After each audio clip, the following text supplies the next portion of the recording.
ആമേൻ ക്രേത്തയിൽ ചില ക്രമീകരണങ്ങൾ വരുത്തേണ്ടതിന് അപ്പോസ്തലനായ പൗലോസ് വിശ്വാസത്തിൽ തൻ്റെ നിജപുത്രനായിരിക്കുന്ന തീത്തോസിനെ ക്രേത്തയിൽ വിട്ടേച്ചു പോകുമ്പോൾ ചില കാര്യങ്ങൾ ക്രേത്തയിൽ ചെയ്യുവാൻ തന്നെ ഭരമേൽപ്പിച്ചിട്ടാണ് പൗലോസ് തന്നെ വിട്ടേച്ചു പോകുന്നത്. തന്നെ ഏൽപ്പിച്ച ഉത്തരവാദിത്വങ്ങൾ ഓരോന്നായിട്ടാണ് നാം ചിന്തിച്ചുകൊണ്ടിരിക്കുന്നത്. കാരണം കർത്താവായ യേശുക്രിസ്തുവിന്റെ കാഹളനാദം വാനമേഘത്തിൽ വെളിപ്പെടുവാനുള്ള സമയം അടുത്തു എന്ന് സകലമാന തെളിവുകളും വിരൽ ചൂണ്ടുന്നു. ബൈബിൾ പണ്ഡിതന്മാർ ഒന്നുപോലെ തർക്കമന്യേ പറയുന്ന ഒരു വസ്തുത, ഒരു പക്ഷേ ഈ തലമുറയിൽ തന്നെ കാഹളം ധ്വനിക്കാൻ സാധ്യതയുണ്ട് എന്നാണ് സകല പഠിതാക്കളുടെയും വിലയിരുത്തൽ. കാരണം ആദ്യകാലം മുതൽ നമ്മോട് പറഞ്ഞു തുടങ്ങിയ അടയാളങ്ങളും ലക്ഷണങ്ങളുമെല്ലാം അതിൻ്റെ നിവർത്തി പദത്തിൽ എത്തി നിൽക്കുന്ന ഒരു കാലഘട്ടത്തിൽ നമ്മൾ എത്തി നിൽക്കുകയാണ്. അപ്പോൾ കർത്താവ് ഈ അന്ത്യകാല ശുശ്രൂഷ എന്നുള്ള ഒരു പദം നമ്മൾ സാധാരണ ദൈവദാസന്മാർ ഉപയോഗിക്കാറുണ്ട്. ഈ അന്ത്യകാല ശുശ്രൂഷ എന്ന് പറഞ്ഞാൽ എന്താന്ന് ചോദിച്ചാൽ, ഈ കാഹളനാദത്തിങ്കൽ ആമെ കൈവിടപ്പെട്ടു പോകാതെ സഭയെ നിത്യതയ്ക്കായി ഒരുക്കുന്നതാണ് അന്ത്യകാല ശുശ്രൂഷ എന്ന് പറയുന്നത്.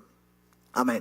അപ്പോൾ സഭ ആമേ നിത്യതയിൽ ചേർക്കപ്പെടണം, അതിനായി വിളിക്കപ്പെട്ടതാണ് ദൈവസഭ എന്ന് പറയുന്നത്. അതുകൊണ്ടാണ് ആ തീത്തോസിന്റെ ലേഖനത്തിൽ നമ്മൾ വായിച്ച കുറുവാക്യത്തിൽ ഇങ്ങനെ പറയുന്ന, നാം ദൈവരാജ്യത്തിന്റെ നിത്യജീവന്റെ അവകാശികളായി തീരേണ്ടതിന് പുനർജനന സ്നാനം കൊണ്ടും, അങ്ങനെയാ വായിച്ചത് ആ കുറിവാക്യത്തില്.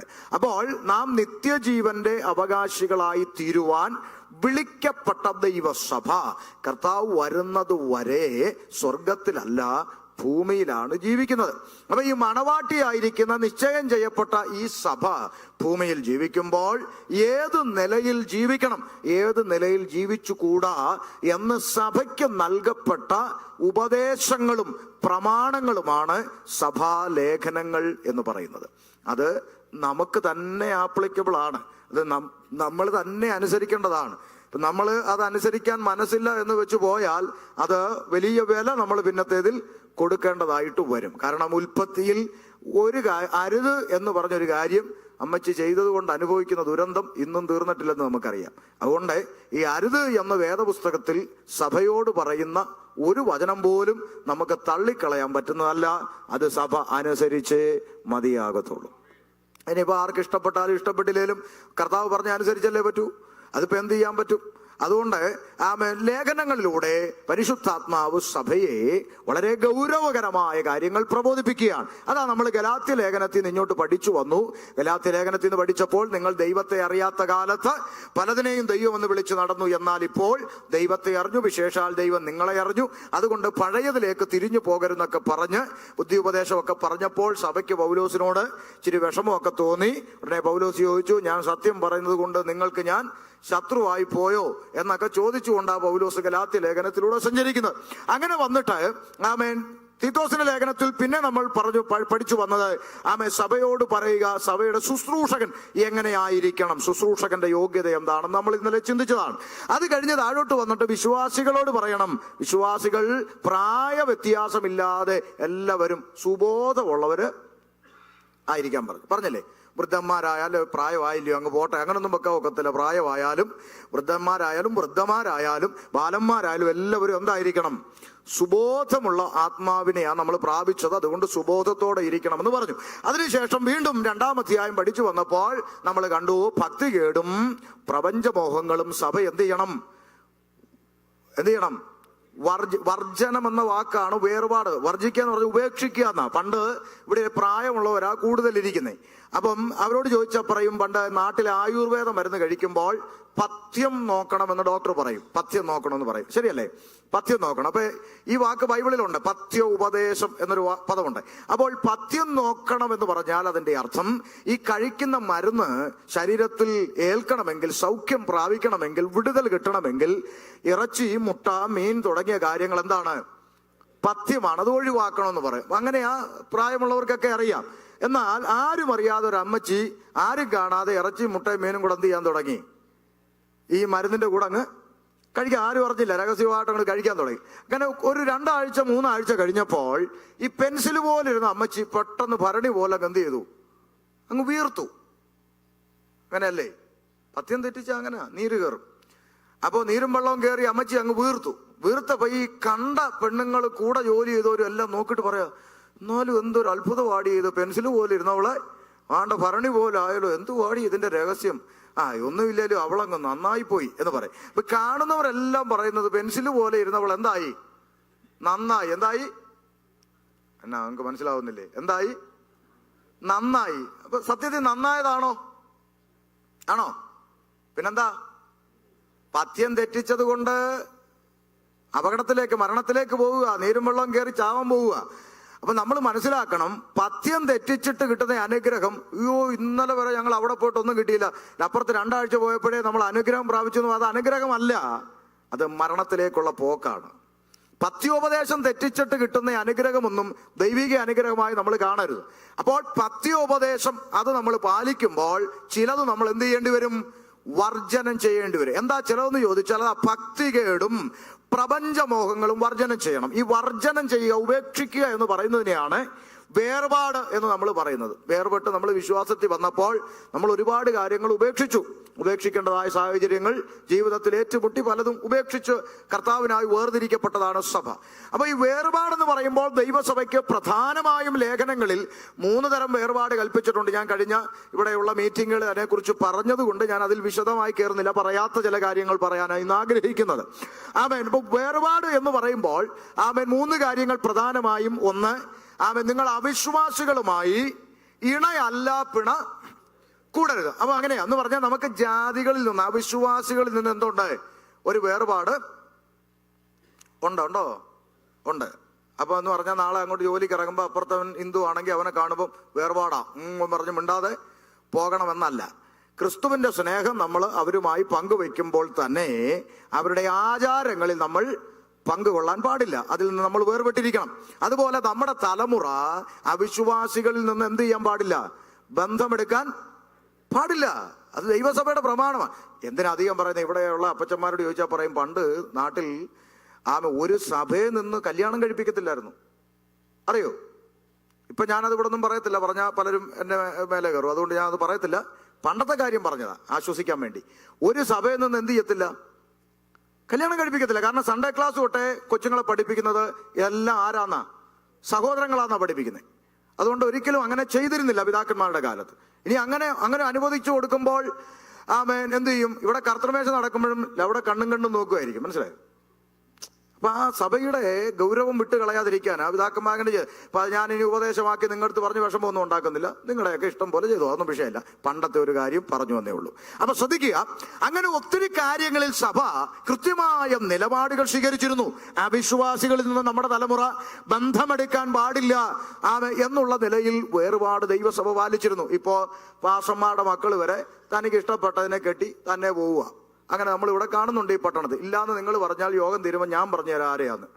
അപ്പൊ അതുകൊണ്ട് അങ്ങനെയൊക്കെ ഉണ്ട്, ഇവിടെ സംഭവിച്ചുകൊണ്ടിരിക്കുകയാണ്. അപ്പൊ നമ്മൾ ചിന്തിക്കണം, നമ്മുടെ തലമുറ ഈ തരത്തിൽ പോകുവാൻ വേദപുസ്തകം എന്ത് ചെയ്യുന്നില്ല?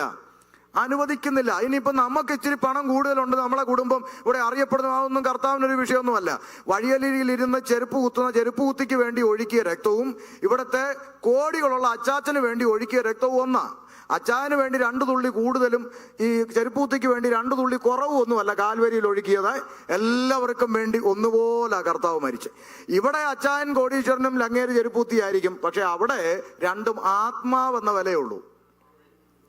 അതിനപ്പുറത്തൊന്നുമില്ല. നമുക്കല്ലേ ഇതൊക്കെ പ്രത്യേകതയൊക്കെ കൊണ്ട് കിടക്കുന്നത്. അതിനപ്പുറം ദൈവസന്നിധിയിൽ ഒന്നുമില്ല. രണ്ടും ആത്മാക്കളാ. അത്രയും വിലയെ കർത്താവിനുള്ളൂ. രണ്ടും രക്തം കൊടുത്ത് മേടിച്ചതാ. അപ്പോ ഒന്ന്, നമ്മുടെ തലമുറ ഈ നിലയിൽ എന്ത് ചെയ്യാൻ പാടില്ല. അതിനെക്കുറിച്ച് ഞാൻ കഴിഞ്ഞ കൺവെൻഷനുകളിൽ വിശദീകരിച്ചതൊക്കെ മീഡിയ കിടപ്പുണ്ട്.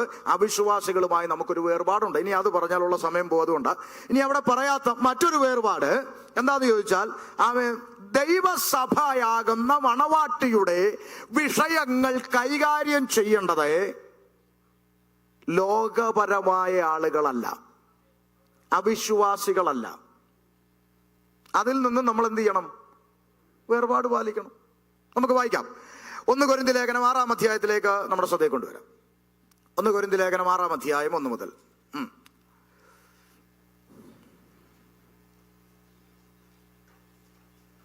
വേഗം വായിച്ചു.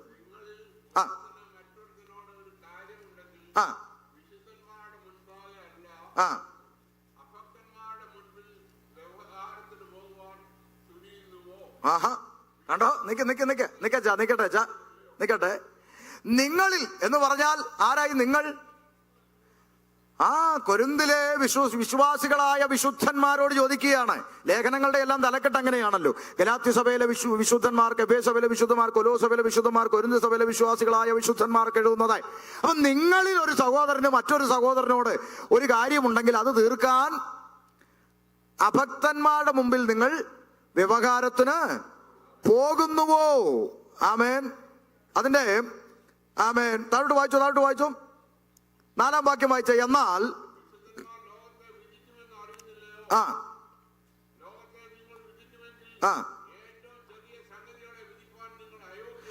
നാളെ കർത്താവായ യേശു ക്രിസ്തുവിന്റെ വരവിങ്കൽ എടുക്കപ്പെടുന്ന ഈ മണവാട്ടി സഭ ലോകം ഭരിക്കുമെന്ന് നിങ്ങൾ അറിഞ്ഞിരിക്കെ, അത്രയും മഹത്വകരമായ ഒരു പദവിയിലേക്ക് നിങ്ങളെ വിളിച്ചിട്ട് ലോകത്തെ വിധിക്കുവാൻ തക്കവണ്ണം ഒരു അധികാരമുള്ള പദവിയിലേക്ക് നിങ്ങളെ വിളിച്ചിട്ട് ഈ കൊച്ചു കാര്യം പരിഹരിക്കാൻ നിങ്ങൾക്ക് പറ്റത്തില്ലെന്ന് തോന്നുന്നുണ്ടോ?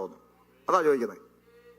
ഇത്ര വലിയ കാര്യം ചെയ്യാൻ വിളിക്കപ്പെട്ടവരായ നിങ്ങൾക്ക് ഇതിനകത്തെ ഒരു ചെറിയ വിഷയം പരിഹരിക്കാൻ പറ്റത്തില്ലെന്ന് നിങ്ങൾ കരുതുന്നു? Price the Lord. അടുത്ത വാചകം വായിച്ചേ. നോക്ക്, നമ്മൾ പലപ്പോഴും പാടുന്നൊരു പാട്ടാ, ദൂതർക്കും കൂടെ അവകാശം ലഭ്യമാകാതുള്ള രക്ഷ. കണ്ടോ? എത്ര വലിയ പദവിയിലേക്കാണ് വിളിക്കപ്പെട്ടതെന്ന് പലപ്പോഴും നമ്മൾ മറന്നു പോകുന്നു. എന്നിട്ട് താഴോട്ട് പൗലോസ് ചോദിക്കുകയാണ്,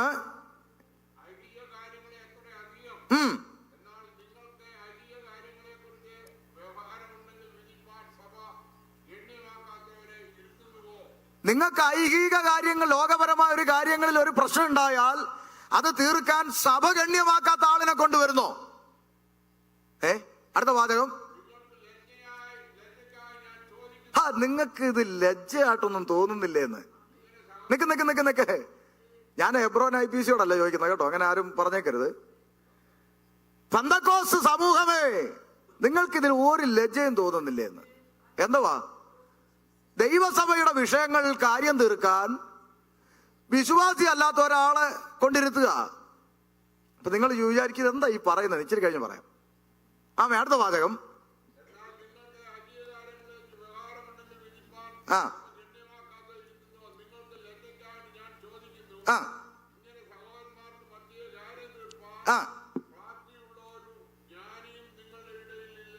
ഈ സഹോദരന്മാരുടെ ഇടയിൽ ഒരു ദൈവസഭയ്ക്കകത്തൊരു വിഷയം ഉണ്ടായാൽ അത് ഒരുമിച്ച് വട്ടം കൂടിയിരുന്ന് പരിഹരിക്കാൻ തക്കവണ്ണം ജ്ഞാനമുള്ള ഒരാൾ പോലും നിങ്ങളുടെ ഇടയിലില്ലേ?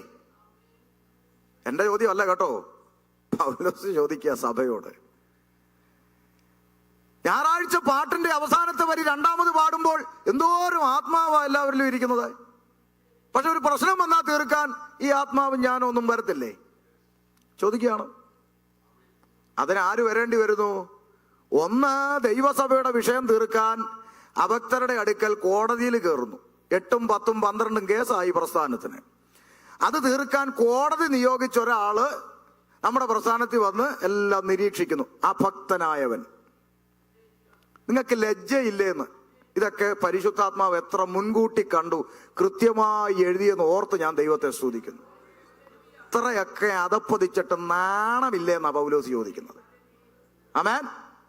നാണമില്ലേ? ദൈവസഭയുടെ വിഷയം പരിഹരിക്കുവാൻ ആത്മനിറവും ജ്ഞാനവുമുള്ള ഒരാള് പോലും ഈ കമ്മ്യൂണിറ്റിക്കകത്തില്ലേ? Price the Lord. ലോകത്തിന്റെ മുമ്പിൽ വ്യവഹാരത്തിന് കൊണ്ടുപോകുന്നുവോ? അഭക്തനായവൻ നിങ്ങളുടെ ഇടയിൽ കാര്യം തീർക്കാൻ വരുന്നോ? അയ്യോ, നിങ്ങൾക്ക് ലജ്ജയില്ലേ? പൗലോസ് ചോദിക്കുന്നു. പൗലോസിനോട് മറുപടി പറഞ്ഞാൽ മതി, എന്നോട് പറയണ്ട. ആമേൻ. ഒരു ജ്ഞാനിയും നിങ്ങളുടെ ഇടയിൽ ഇല്ലയോ? അല്ല, സഹോദരൻ സഹോദരനോട് വ്യവഹരിക്കുന്നു. എത്ര കൃത്യമാ! ഒരു കൂട്ട് ദൈവദാസൻ ഒരുമിച്ച് വേല ചെയ്യുന്ന, ഒരുമിച്ച് അപ്പം നുറുക്കുന്ന കൂട്ട് ദൈവദാസനെതിരെ പ്രസ്താവനകൾ ഇറക്കുന്നു.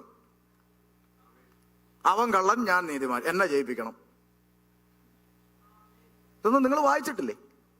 അതെങ്ങനെയാ? നമ്മളിപ്പോഴും രക്തസ്രാവക്കാരിയെ തൊട്ട ദൈവം, നമ്മൾ അവിടെ നിൽക്കുക ഇപ്പോഴും. നമുക്ക് വിടുതൽ 12 വർഷമായി എല്ലാം വിറ്റിട്ടും സൗഖ്യമാകാഞ്ഞ രോഗത്തെ ഇപ്പൊ തൊടുകയാ, അടിച്ചു കയറുക നമ്മള്. അതാണ് നമ്മുടെ വർഷങ്ങളായിട്ടുള്ള പാരമ്പര്യം. അതിന് വിരോധമായി ഇതൊക്കെ കേൾക്കുമ്പോൾ ഇങ്ങനൊക്കെ പ്രൈസലോ. ശ്രദ്ധിക്കുക, ലോക മനുഷ്യർ നമ്മെ നോക്കി കളിയാക്കുന്നു, ലോകം നമ്മെ പരിഹസിക്കുന്നു. ആമേൻ. ഇത് ഞങ്ങളെപ്പോലുള്ളവർക്ക് അല്പം കൂടുതൽ എഫക്റ്റ് ചെയ്യും. കാരണം ഞങ്ങൾ തെരുവിൽ സുവിശേഷമായി പോകുന്നവരാ. ഒരു ജാതിയുടെ എൻ്റെ കൂടെ പഠിച്ച കൂട്ടുകാരെ ഈ കഴിഞ്ഞ ഒരു 2 മാസം മുമ്പ് എനിക്കൊരാഗ്രഹം തോന്നി, കൂടെ പഠിച്ചവരെയൊക്കെ ഒന്ന് കണ്ടെത്തണം. ഫേസ്ബുക്കിലും വാട്സാപ്പിലും ഒക്കെ തപ്പി ഒരു 10-20 പേരെ കണ്ടുപിടിച്ചൊരു വാട്സാപ്പ് ഗ്രൂപ്പ് ഉണ്ടാക്കി. എൻ്റെ ഉള്ളിലൊരു ചിന്ത വന്നാ, പയ്യെ സാക്ഷ്യം പറഞ്ഞ് അങ്ങോട്ട് തുടങ്ങാം, സുവിശേഷം പറയാമല്ലോ എന്ന് വിചാരിച്ചു. എല്ലാത്തിനും അങ്ങനെ കണ്ടുപിടിച്ച് വാട്സാപ്പ് ഗ്രൂപ്പ് ഉണ്ടാക്കിയപ്പോൾ അതിലൊരുത്തൻ SI ആയി. എൻ്റെ കൂടെ പഠിച്ച് ഒരാൾ SI ആയി, യൂണിഫോം ഒക്കെ ഇട്ട് അവൻ നിൽക്കുന്ന ഫോട്ടോ ഒക്കെ കണ്ടു. ഞാൻ ചോദിച്ചു, എടാ നീ SI ആയോ? ആ SI ആയടാന്ന് പറഞ്ഞു. അങ്ങനെ പറഞ്ഞ് സംസാരിച്ചൊക്കെ തുടങ്ങിയപ്പോൾ ഞാൻ പയ്യെ സുവിശേഷം അങ്ങോട്ട് ഇട്ടു തുടങ്ങി. ഉടനെ അവൻ എനിക്ക് പേഴ്സണലായിട്ട് മെസ്സേജ് അയച്ചിട്ട് പറഞ്ഞു, എടാ ഇതൊന്നും പറയല്ലേ, ഞാൻ ഗ്രൂപ്പിൽ നിന്ന് പോകുമെന്ന് പറഞ്ഞു. ഞാൻ പറഞ്ഞു, ആ എന്നാ നീ പോകുന്നതെന്ന് ചോദിച്ചു. അവൻ പറഞ്ഞു, എടാ ഈ സ്റ്റേഷനിൽ 10 കേസ് വന്നാൽ അതിൽ ഒരെണ്ണം പെന്തക്കോസുകാരനാണ്. അവൻ പറഞ്ഞതാ, സ്റ്റേഷനിൽ വരുന്ന 10 കേസിൽ ഒരെണ്ണം പെന്തക്കോസുകാരനാണ്. അത് കേസ് എന്തൊക്കെയാന്ന് നിന്റെ അടുത്ത് പറഞ്ഞാൽ നമ്മൾ തമ്മിലുള്ള സൗഹൃദം തെറ്റും, അതുകൊണ്ട് സ്നേഹം നിലനിൽക്കട്ടെന്ന് പറഞ്ഞു. നോക്ക്, ലോക മനുഷ്യൻ നമ്മെ പരിഹസിക്കുക, ലോകം നമ്മെ നോക്കി കളിയാക്കുക. പ്രാർത്ഥിക്കുന്ന ദൈവമക്കളുടെ ഇടങ്ങളിൽ കോടതി കയറി കേസ്, എന്നിട്ട് എന്താ അഭിമാനത്തോടെ ആ വീഡിയോയിൽ വന്നെന്ന് പറഞ്ഞു, എനിക്ക് ഇത്ര കേസുണ്ടായിരുന്നു. എന്തൊരു അഭിമാനം! കേസുണ്ടെന്ന് പറയുന്നത് എന്തൊരു അഭിമാനം! എന്നാ മിണ്ടാത്ത ആവിയായി പോയല്ലോ. സ്തോത്രം. ആത്മാവൊന്നും വരുന്നില്ലല്ലോ ആർക്കും. സ്തോത്രം. ഇപ്പൊ പറക്കും നമ്മൾ കാഹളം ധനിച്ചല്ലേ. സ്തോത്രം. അതെ അല്ല, ഞാൻ പറഞ്ഞല്ലോ, അതുകൊണ്ടാണ് ഞാൻ ആദ്യമേ പറഞ്ഞ് എബ്രോനി പറയുന്നതായിട്ടൊന്നും എന്ത് ചെയ്യരുത്, ചിന്തിക്കരുത്. നമ്മുടെ സമൂഹത്തെ കുറിച്ച് നമുക്ക് വേദനയില്ലേ? ഇല്ലേ? നോക്ക്, ഇസ്രായേൽ ജനത്തെ മാത്രം എയിം ചെയ്തുകൊണ്ട് എത്രയോ പ്രാവശ്യം യഹോവയായ ദൈവം വേദനപ്പെട്ടിരിക്കുന്നു. എത്രയോ പ്രാവശ്യം സ്വന്തം ജനത്തെ ഓർത്ത് എത്രയോ കരയുന്ന പോലെ സംസാരിച്ചിട്ടുണ്ടല്ലോ ദൈവം തന്റെ ജനത്തിന്റെ മ്ലേച്ഛതകളെ ഓർത്ത്. നമുക്ക് നമ്മുടെ സമൂഹത്തെ കുറിച്ചൊരു വേദനയില്ലേ? പ്രൈസലോ. നമ്മൾ വേദനിക്കുകയൊക്കെ ചെയ്യും, പക്ഷെ നമ്മൾ കാണാതെ പഠിച്ചു വെച്ചിരിക്കുന്ന ഒരു വാക്യമുണ്ട്, നമ്മൾ ആരെയും വിധിക്കരുത്. കാരണം നമ്മൾ ഇപ്പോഴും സുവിശേഷം വിട്ട് വന്നിട്ടില്ല. നമുക്ക് ആരെ വിധിക്കാം ഞാൻ പിന്നാലെ പറയാം, വായിച്ചു കേൾപ്പിക്കാം. എൻ്റെ അഭിപ്രായം ഒന്നും നിങ്ങൾക്ക് കേൾക്കണ്ടല്ലോ, ദൈവവചനം പറഞ്ഞാൽ പോരെ. അപ്പൊ ശ്രദ്ധിക്കുക, സഭ ഗണ്യമാക്കാത്തവരെ ഇരുത്തുന്നുവോ? കാര്യം തീർക്കുവാൻ അഭക്തനായ ഒരു മനുഷ്യൻ നമ്മുടെ ഇടയിൽ വരുന്നു. നമ്മുടെ അകത്തെ വിഷയങ്ങളും കാര്യങ്ങളും എല്ലാം സിമ്പിളായിട്ട് പുറത്തുപോയി അവൻ ചിരിച്ചുകൊണ്ട് പരിഹസിച്ചുകൊണ്ട് പറയും, ചുമ്മാ കേസും അടിയും വഴക്കുവാടേ, ഉമാര് ചുമ്മാ വെള്ളയിട്ട് നടക്കുന്നതേ ഉള്ളെന്നൊക്കെ പറഞ്ഞ് ലോക മനുഷ്യന്റെ മുമ്പിൽ നമ്മെ പരിഹസിക്കുന്നു, കളിയാക്കുന്നു. ആമേൻ. നോക്കുക, കാര്യം തീർക്കാൻ ജ്ഞാനിയായ ഒരുത്തൻ നമ്മുടെ ഇടയിൽ ഇല്ലയോ? പാസ്റ്ററോടൊക്കെ ചോദിക്കേ, പണ്ട് നമ്മുടെ ഈ പ്രസ്ഥാനത്തിന്റെ ഒക്കെ കുമ്പനാട്ടും ഒക്കെ കൺവെൻഷന് പന്തല് നാട്ടാൻ വരുന്നവനെ കാല് കുഴിച്ചു വെക്കണമെങ്കിൽ അവനോട് ചോദിക്കുമായിരുന്നു, അഭിഷേകം പ്രാപിച്ചാണോ? എന്നാ ഇപ്പൊ അത് വേണ്ടാന്ന് വെച്ചതിന്റെ അതിന്റെ മർമ്മം എന്താ എനിക്ക് മനസ്സിലാവുന്നില്ല. കാലം മുന്നോട്ട് പോയതുകൊണ്ടാണോ, അതോ നാട് ഓടുമ്പോൾ നടുവേ ഓടണമെന്ന് പറയുന്ന ഒരു തിയറി വല്ലതും കയറിയുണ്ടോ എന്താണെന്ന് എനിക്കറിയത്തില്ല. അതിന്റെ കാരണമൊക്കെ ചോദിച്ചാൽ ആർക്കും ഒന്നും പറയാനില്ല. കോൺട്രാക്ട്, അതൊക്കെ തന്നെയാണ് സത്യം. ആമേൻ. അപ്പൊ ഈ പറയുന്നത് ആത്മീയ കാര്യങ്ങൾ നോക്ക്. ഞാൻ കേട്ടിട്ടുണ്ട്, എനിക്ക് എത്രത്തോളം അതിന്റെ യാഥാർത്ഥ്യം പറയാൻ എനിക്ക് ഒത്തിരി പാരമ്പര്യമില്ല. ഞാൻ കേട്ടിട്ടുണ്ട് ഇങ്ങനെ, ശരിയാണോ എന്ന് ഇവിടെ ഇരിക്കുന്ന തല നരച്ച അപ്പച്ചന്മാരോട് ചോദിച്ചാൽ അവര് പറയും, കുമ്പനാട് ഒരിക്കൽ വിതരണം ചെയ്ത പാട്ടുപുസ്തകത്തിന്റെ പിറകിൽ ഒരു ജുവലറിയുടെ പരസ്യമുണ്ടായിരുന്നു പോലും. ആ പരസ്യമുണ്ടായിരുന്നതിന്റെ പേരിൽ ഏതോ ഒരു പിതാവ്, ഒരു ദൈവദാസൻ ആ പാട്ടുപുസ്തകം മുഴുവൻ തിരികെ സ്റ്റേജിലേക്ക് വാങ്ങിയിട്ട് ആ ആഭരണത്തിന്റെ പരസ്യം വെച്ച പുറകിലെ പേജ് കീറി കളഞ്ഞിട്ട് വിതരണം ചെയ്ത ചരിത്രം ഉണ്ടെന്ന് ഞാൻ കേട്ടിട്ടുണ്ട്. എനിക്ക് അറിഞ്ഞുകൂടാ ആരാന്ന്. എവിടെ പോയി ഈ വേർപാട്?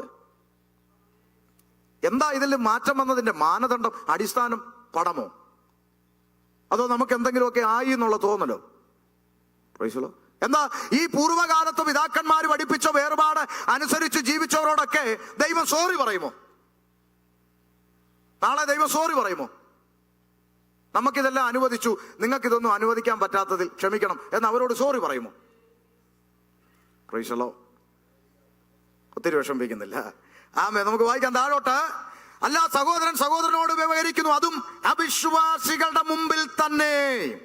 നിങ്ങൾക്ക് തമ്മിൽ വ്യവഹാരം ഉണ്ടാകുന്നത് തന്നെ കേവലം പോരായ്മയാകുന്നു.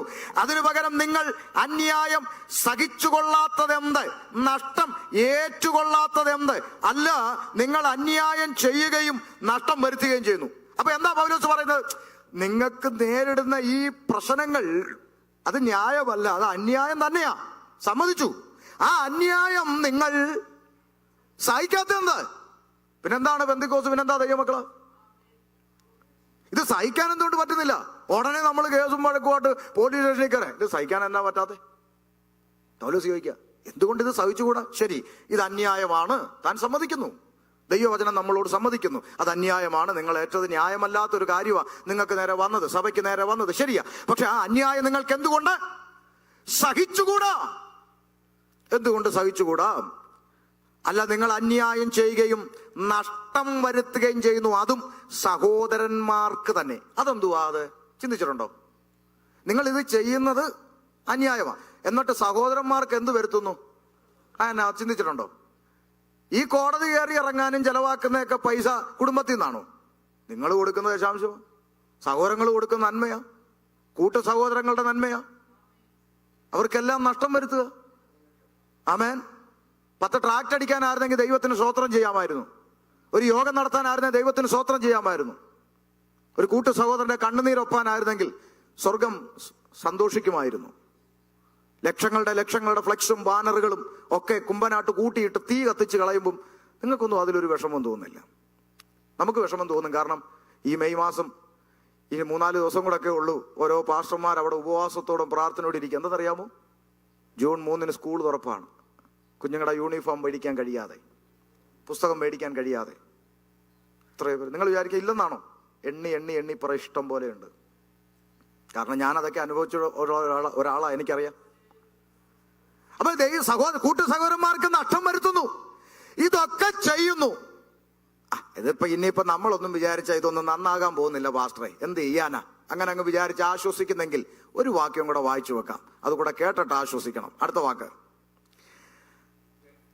നിങ്ങൾ സഹോദരന്മാർക്ക് അന്യായം ചെയ്യുകയും നഷ്ടം വരുത്തുകയും ചെയ്യുന്നു, അതും സഹോദരന്മാർക്ക് തന്നെ. അടുത്ത വാചകം, അന്യായം ചെയ്യുന്നവൻ ആരെങ്കിലും പോവോ?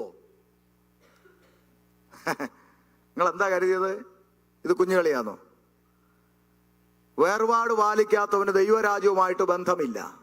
ദൈവസഭയുടെ വിഷയങ്ങൾ ജാതികളുടെ മുമ്പിൽ കൊണ്ട് വ്യവഹരിക്കുന്നവൻ അന്യായം ചെയ്യുന്നു, അവന് ദൈവരാജ്യവുമായിട്ട് ബന്ധമില്ല. എത്ര റവറണ്ടുമാര് പോകും? ആമേൻ. ഇത് ദൈവവചനമല്ലേ? ആകാശം മാറിയാലും ഭൂമി ഒഴിഞ്ഞു പോയാലും ഒരുത്തന്റെ മുഖപക്ഷത്തിന് വേണ്ടി വള്ളി പുള്ളി മാറാത്ത ദൈവവചനമല്ലേ ഇത്? ആർക്ക് വേണ്ടി മാറ്റും? പണത്തിന് വേണ്ടി മാറുമോ? നമ്മൾ വിചാരിക്കും നമ്മുടെ എല്ലാം കൂടെ കർത്താവ് ഉണ്ട്. വിശ്വാസം നല്ലതാ, ഞാൻ അതിനെ എതിർക്കുന്നില്ല. പക്ഷെ ചിന്തിക്കണം, യേശു എന്റെ കൂടെ ഉണ്ട് എന്ന് നിങ്ങൾ ചിന്തിക്കുന്നതിന്റെ മാനദണ്ഡം എന്താണ്? ഞാൻ ഇതുവരെ ചോദിച്ച വീട് എനിക്ക് തന്നു, ഞാൻ ചോദിച്ചതിലും വലിയ കാർ ദൈവം എനിക്ക് തന്നു, അതൊക്കെ കൊണ്ടാണോ യേശു എന്റെ കൂടെ ഉണ്ടെന്നുള്ളതിന്റെ മാനദണ്ഡം? അങ്ങനെയാണെങ്കിൽ യേശു ട്രംപിന്റെ വീട്ടിൽ സ്ഥിരതാമസക്കാരനാ എന്നല്ലേ? ദൈവം ഇല്ല എന്ന് പറയുന്ന നിരീശ്വരവാദി ഇവിടെ നമ്മളെക്കാൾ സെറ്റപ്പിൽ ജീവിക്കുന്നുണ്ടെന്ന് നമ്മൾ മറക്കരുത്. പിന്നെ എന്തിന്റെ അടിസ്ഥാനത്തിലാണ് കർത്താവ് എന്റെ കൂടെ ഉണ്ടെന്ന്? ഈ പ്രമാണത്തിൽ ഞാൻ നിൽക്കുന്നു എന്നുള്ളത് കൊണ്ട് യേശു എന്റെ കൂടെ ഉണ്ടെന്ന് പറയാമോ? ഈ ദൈവവചനത്തിന്റെ പ്രമാണം അനുസരിച്ച കൃപയാൽ ഞാൻ മുന്നോട്ട് പോകുന്നു, അല്ലെങ്കിൽ അതിനുവേണ്ടിയുള്ള ശ്രമത്തിലാ ഞാൻ. അത്ര മതി. നമ്മളാരും തികഞ്ഞില്ലല്ലോ, അതിനുവേണ്ടിയുള്ള ശ്രമത്തിലാ. ദൈവവചനത്തിന്റെ പഥ്യ ഉപദേശ പ്രമാണങ്ങൾക്ക് വേണ്ടി തന്നെ എന്റെ ആയുസ്സുള്ളിടത്തോളം ഞാൻ നിലകൊള്ളും. മതി, അത്ര മതി. പറയാമോ? കർത്താവ് നിങ്ങളുടെ കൂടെ. അല്ലാത്ത പക്ഷം നമ്മളിവിടെ എന്തൊക്കെ ചെയ്തെന്ന് പറഞ്ഞാലും, നമ്മൾ രണ്ട് നല്ല കാര്യം ചെയ്തു, നല്ലതാ. അതിലും എത്രയോ നല്ല കാര്യങ്ങൾ ഇവിടുത്തെ ഉള്ള ബ്രാഹ്മണന്മാരും ശ്രീ രവിശങ്കറും അമൃതാനന്ദമയ്യും ഒക്കെ ചെയ്തുകൊണ്ടിരിക്കുന്നു. പ്രൈസലോ. പക്ഷെ നമ്മൾ തമ്മിൽ വ്യത്യാസമുണ്ട്. പ്രമാണത്തിൽ നിൽക്കുന്ന ഒരു ജനം, മിസ്രയീമിന്റെ അടിമത്തത്തിൽ നിന്നും പുറപ്പെടുവിച്ചുകൊണ്ട് വന്ന ജനം എല്ലാ ജനത്തെയും അടിമത്തത്തിൽ നിന്ന് വാഗ്ദത്ത കനാനിലേക്കാണ് വിളിച്ചത്. പക്ഷെ പോകെ പോകെ പോകെ പോകെ പോകെ ഒരു വാചകം പറയേണ്ടി വന്നു ആ ജനത്തോട്, യഹോവയുടെ പക്ഷത്തുള്ളവൻ മാറി നിൽക്കട്ടെ. അതെന്താ അങ്ങനെ പറയേണ്ടി വന്നേ? എല്ലാത്തിനെയും വിളിച്ചിറക്കിയതല്ലേ. എല്ലാത്തിനെയും വാഗ്ദത്ത നാട് കാണിക്കാനല്ലേ ദൈവം ആഗ്രഹിച്ചത്? എന്നിട്ടും അതിന്റെ ഇടയ്ക്ക് നിന്ന് ദൈവത്തിന് വേണ്ടിയുള്ളവർ മാറി നിൽക്കാൻ പറയേണ്ടി വന്നെങ്കിൽ പുതിയ നിയമസഭയോടും പറയുന്ന ഒറ്റ വാചകം: പ്രമാണത്തിന് വേണ്ടി നിൽക്കാൻ മനസ്സുള്ളവൻ മാറി നിൽക്കട്ടെ. ദൈവിക ഉപദേശങ്ങൾക്ക് വേണ്ടി നിൽക്കാൻ മനസ്സുള്ളവൻ മാറി നിൽക്കട്ടെ. യഹോവയുടെ പക്ഷത്ത് നിൽക്കട്ടെ, ദൈവത്തിന്റെ പക്ഷത്ത് നിൽക്കട്ടെ. മുഖപക്ഷം നോക്കാതെ ദൈവിക പ്രമാണം വിട്ട് ഒരു കളിക്കും ഞാൻ കൈയടിക്കില്ലെന്ന് പറയാൻ കറേജുള്ള, ആമേൻ, അതിന് മനസ്സുള്ള ഒരു കൂട്ടം ദൈവത്തിന്റെ പക്ഷത്ത് മാറി നിൽക്കട്ടെ. ആമേൻ, പ്രൈസ് ദി ലോർഡ്. അങ്ങനെ പലപ്പോഴും എനിക്ക് അതിശയം തോന്നിയിട്ടുണ്ട് ഈ പൗലോസിനെ കുറിച്ച്. ഈ മനുഷ്യൻ എന്തോരം എഴുത്തുകളൊക്കെ വായിച്ചു കഴിഞ്ഞാൽ നമുക്ക് വളരെ സങ്കടം തോന്നും. എന്തോരം ദൈവസഭയെ സ്നേഹിച്ചൊരു മനുഷ്യൻ. ആമേൻ. അപ്പോ നമുക്ക് ജാതികളിൽ നിന്ന് വേർപാടുണ്ട്. നമ്മുടെ എല്ലാ കാര്യങ്ങളും അങ്ങോട്ട് കൊണ്ട് പൊതുജനത്തിന്റെ മുമ്പിൽ വെക്കാൻ പറ്റില്ല. ആമേ, ലോകത്തിന്റെ മുമ്പിൽ കൊണ്ട് വ്യവഹാരം നടത്താൻ പറ്റില്ല. ആമേ, നമുക്കൊരു വേർപാടുണ്ട്. ഈ പുസ്തകമെടുത്ത അപ്പച്ചന്മാര്, നിങ്ങളുടെയൊക്കെ പിതാക്കന്മാർ ഈ പുസ്തകമെടുത്ത് ഇറങ്ങിയ കാലത്ത് എന്തോരം അന്യായം നേരിട്ടു. ന്യായമായി ലഭിക്കേണ്ട വേണ്ട. എന്റെ വാപ്പാടെ ഉമ്മാടെ കുടുംബക്കാർ വെന്തിക്കോസി തുള്ളാൻ ഇറങ്ങിയ തെണ്ടി തിരിഞ്ഞ് അങ്ങനെ എടുക്ക വരുവാടാ, 1 സെന്റ് തരത്തില്ല ഓഹരി എന്ന് പറഞ്ഞു. അന്യായമല്ലേ? അന്യായമല്ലേ? ഞാൻ തെണ്ടി തിരിഞ്ഞ് നിന്റെ അടുക്ക വരാൻ ഞാൻ സ്നേഹിക്കുന്ന യേശു, ഞാൻ സേവിക്കുന്ന യേശു തെണ്ടി അല്ലടാന്ന് പറഞ്ഞ് ഞാനും ഇറങ്ങി. ആമേൻ. ഇന്ന് വരെ തെണ്ടി തിരിഞ്ഞ് പോയിട്ടില്ല.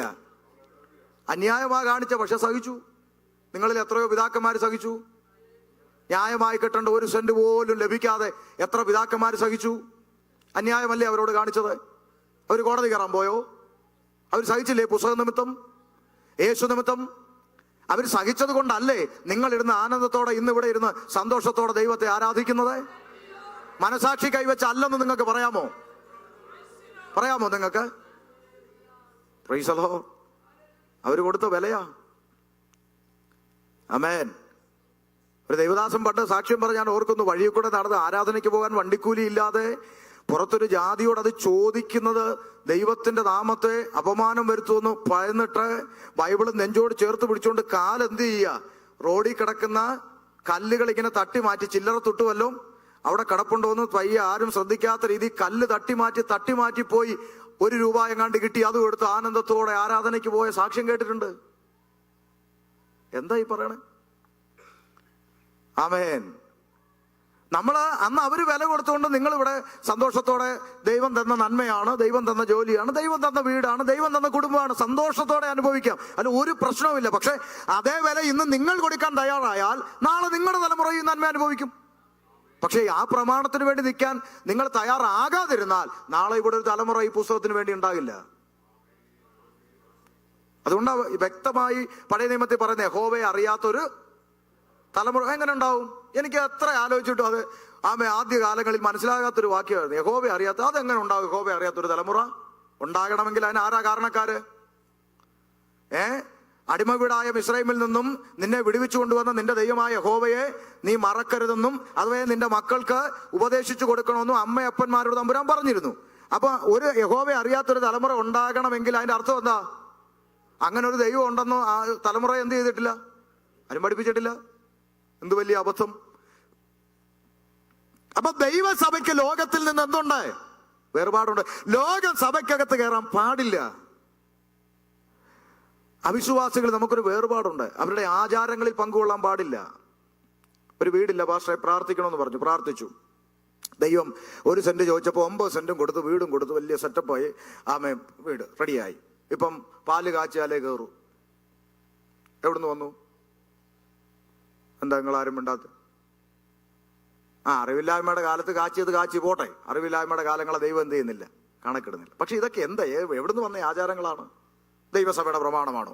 പ്രാർത്ഥിച്ച് കാച്ചാൻ റവ വരുമെന്ന് സെൻറ്ററിൽ നിന്ന്? എന്തുവാ? എനിക്ക് മനസ്സിലാകുന്നില്ല. ഏത് പ്രമാണമാണ് നമ്മൾ സേവിക്കുന്നത്? കൊണ്ട് നടക്കുന്നത് ഇതും പ്രമാണിക്കുന്ന വേറൊന്നുമാണോ? ഇതൊക്കെ എവിടുന്ന് വന്നു? അതുകൊണ്ട് അന്ന് നമ്മൾ ലോകമെനിക്ക് വേണ്ട ലോകത്തിനിമ്പം ഇപ്പൊ പാടരുത്, മനസാക്ഷിയെ വഞ്ചിച്ചുകൊണ്ട് നമുക്ക് പാടാൻ പറ്റത്തില്ല. ലോകം അകത്ത് കയറിപ്പോയി ഈ സമൂഹത്തിന്റെ ഇടയിൽ. ഞാൻ പറയുന്നു നിങ്ങളോട്, ഈ സഭ അതിൽ നിന്ന് വേർപെട്ട് നിൽക്കട്ടെ. പ്രമാണത്തിന് വേണ്ടി നിൽക്കട്ടെ, ഉപദേശത്തിന് വേണ്ടി നിൽക്കട്ടെ, പഥ്യോപദേശത്തിന് വേണ്ടി നിൽക്കട്ടെ. ആമേൻ. എന്തുകൊണ്ടാണ് നമ്മുടെ സഭയ്ക്ക് അങ്ങനെ കഴിയാതെ പോയത്? ഒറ്റ കാരണമേ ഉള്ളൂ, ഒരേ ഒരു കാരണമേ ഉള്ളൂ. ഒന്ന്, ഈ സഭ ഉരുവായത് എങ്ങനെയാന്ന് പലപ്പോഴും നമ്മൾ ഓർക്കാറില്ല. ഈ സഭ എന്ന് പറഞ്ഞാൽ ഇതല്ല, ദൈവസഭ ഉരുവായത് എങ്ങനെയാ? അപ്പസ്തോലപ്രവൃത്തി 20:28 പൗലോസ് പറയുന്നു. എന്താ വായിച്ചേ? അപ്പസ്തോലപ്രവൃത്തി 20:28 വായിച്ചാട്ടെ. 20:28. ആ, ദൈവത്തിന്റെ സഭ എങ്ങനെ സമ്പാദിച്ചതാ? കർത്താവ് താൻ സ്വന്തം രക്തത്താൽ സമ്പാദിച്ച ദൈവസഭ. കേട്ടോ, നമ്മള് ഡോളർ എണ്ണിക്കൊടുത്ത് മേടിച്ചതല്ല, അവസാനത്തെ തുള്ളി രക്തം വരെ ഒഴുക്കി വിലയ്ക്ക് വാങ്ങിയ കർത്താവിന്റെ സഭ. താൻ സ്വന്തം രക്തത്താൽ സമ്പാദിച്ചിരിക്കുന്ന ദൈവത്തിന്റെ സഭയെ മേയ്പാൻ പരിശുദ്ധാത്മാവ് നിങ്ങളെ അധ്യക്ഷരാക്കി വെച്ച ആട്ടിൻകൂട്ടത്തെ സൂക്ഷിക്കണം. എന്തിനാ? അടുത്ത വാചകം, ഞാൻ പോയ ശേഷം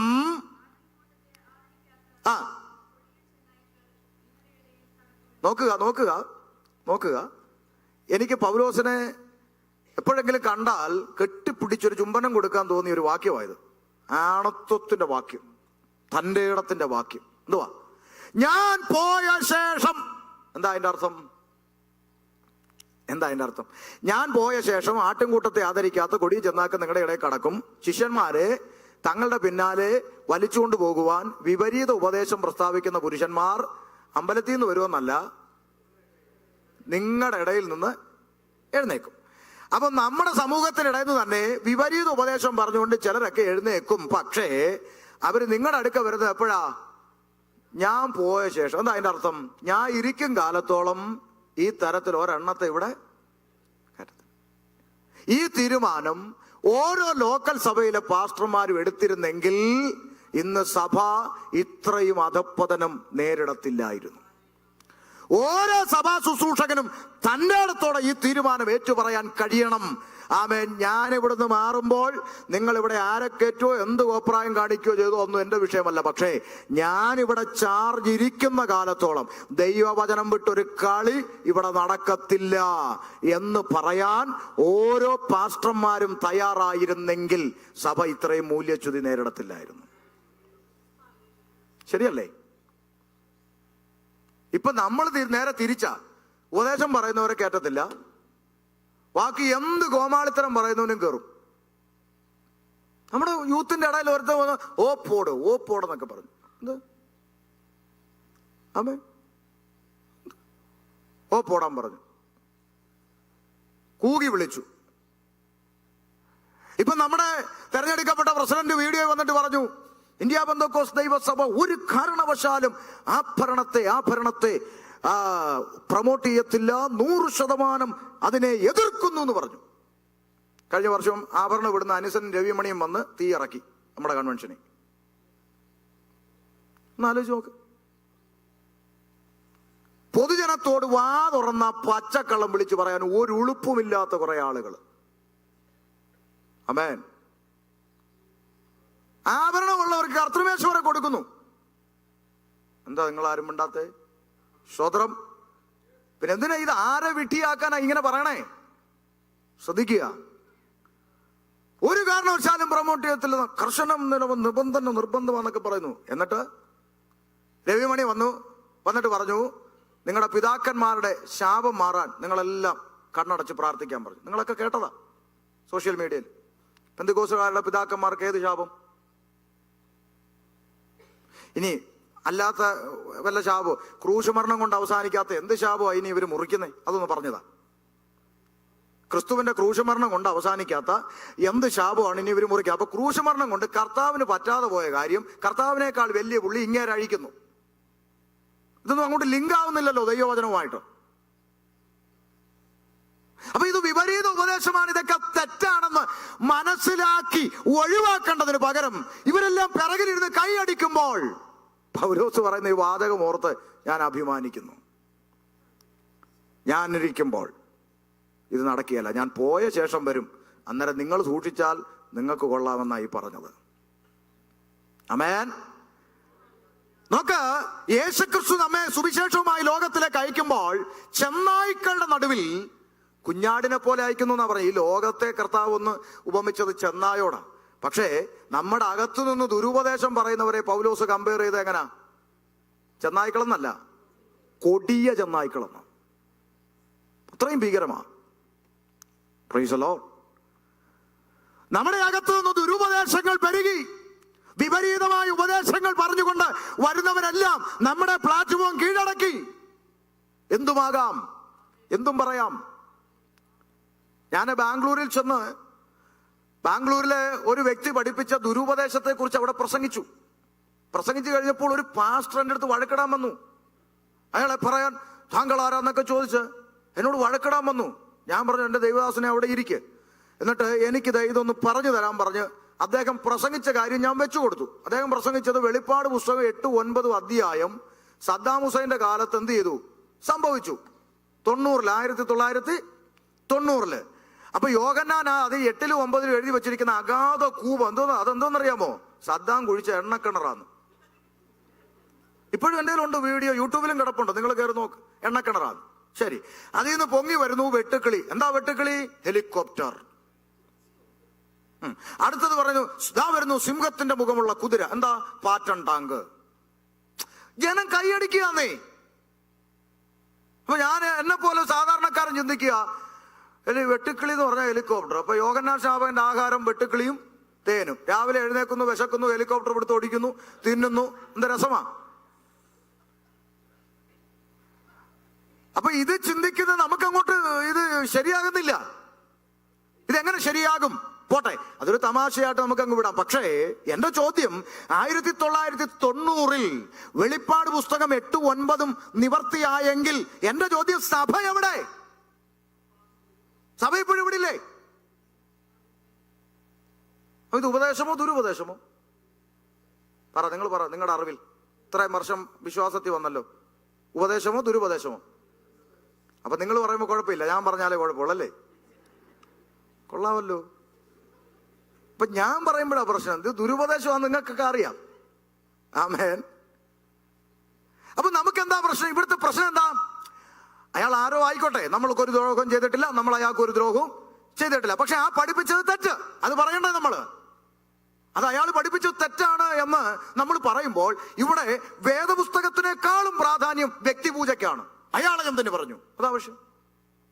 നമ്മൾ ഈ വ്യക്തിപൂജ ഒന്ന് അവസാനിപ്പിക്കേ, കർത്താവിനെ സ്നേഹിക്കേ, ദൈവവചനത്തെ സ്നേഹിക്കേ, നമുക്ക് വേണ്ടി പ്രാണനെ തന്ന കർത്താവിനെ സ്നേഹിക്കേ. അതിനേക്കാൾ വലുതല്ലല്ലോ ഇവിടെയുള്ള ഒരു പ്രസംഗകനും.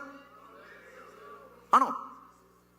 അവസാനത്തെ തുള്ളി രക്തം വരെ തന്ന കർത്താവിനെ സ്നേഹിക്കേ, ദൈവവചനത്തിന് വേണ്ടി നിൽക്ക്. പ്രാണം പോയാലും ഈ വചനത്തിന് വേണ്ടി നിൽക്ക്.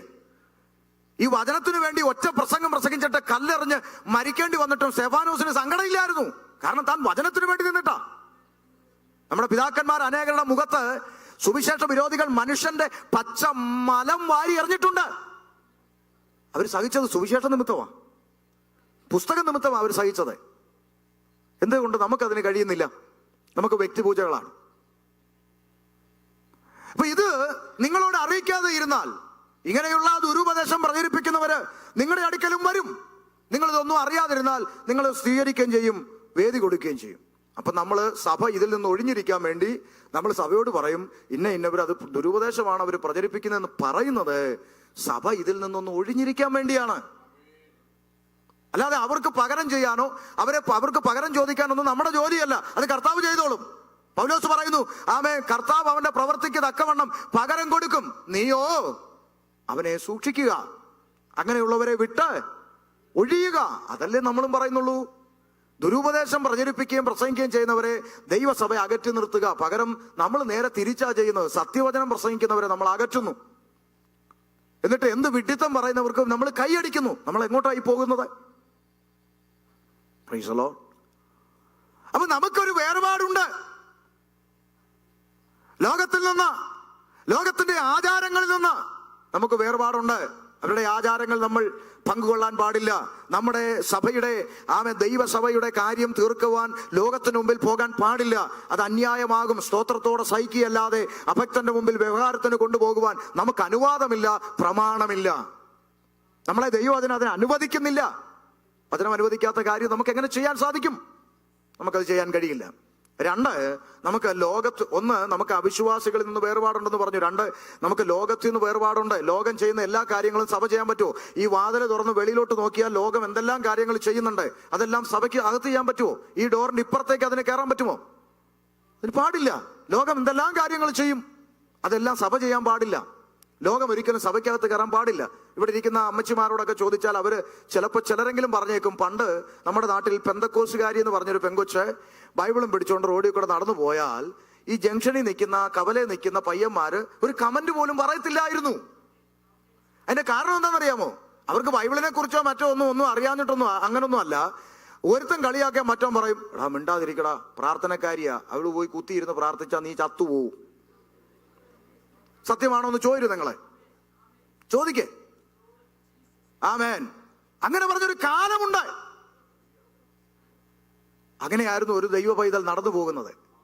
ഇന്നത്തെ പെന്തിക്കോസുകാരി ആരാധന കഴിഞ്ഞ് ഇറങ്ങി അങ്ങോട്ട് നടന്നു പോയാൽ 1 കിലോമീറ്റർ അപ്പുറം നിൽക്കുന്ന പയ്യൻ ഇഞ്ഞു വരും. അതാണ് രൂപം, അതാണ് ഭാവം. എക്സ്റേ റിപ്പോർട്ടും സ്കാനിങ് റിപ്പോർട്ടും ഇറങ്ങി നടന്നാൽ എങ്ങനെ ഇരിക്കുമെന്ന് നിങ്ങളൊന്ന് ഇമാജിൻ ചെയ്ത് നോക്ക്. അതുപോലെയാണ് നടന്നു പോകുന്നത്. ലോകം ചെയ്യുന്ന പോലെ നടക്കാൻ, ലോകം നടക്കുന്ന പോലെ നടക്കാൻ ദൈവ കുഞ്ഞുങ്ങൾക്ക് അനുവാദമില്ല. ലോകം കാണിക്കുന്ന എല്ലാം കാണിക്കാൻ സഭയ്ക്ക് അനുവാദമില്ല. ലോകം സഭയ്ക്കകത്ത് കയറാൻ പാടില്ല. ഇനി എങ്ങനെയാണ് ഇത് നിങ്ങളോട് പറയേണ്ടത്? നമ്മുടെ സഭ ആ വേർപാട് പാലിക്കുന്നെങ്കിൽ നിങ്ങളെ ഓർത്ത് ഞാൻ ദൈവത്തെ സ്തുതിക്കുന്നു. ഞാൻ പറഞ്ഞല്ലോ, ഞാൻ ഒരു സഭയെ ചൂണ്ടിയല്ല പറയുന്നത്. നമ്മുടെ സമൂഹം അങ്ങനെ ആയിപ്പോയി.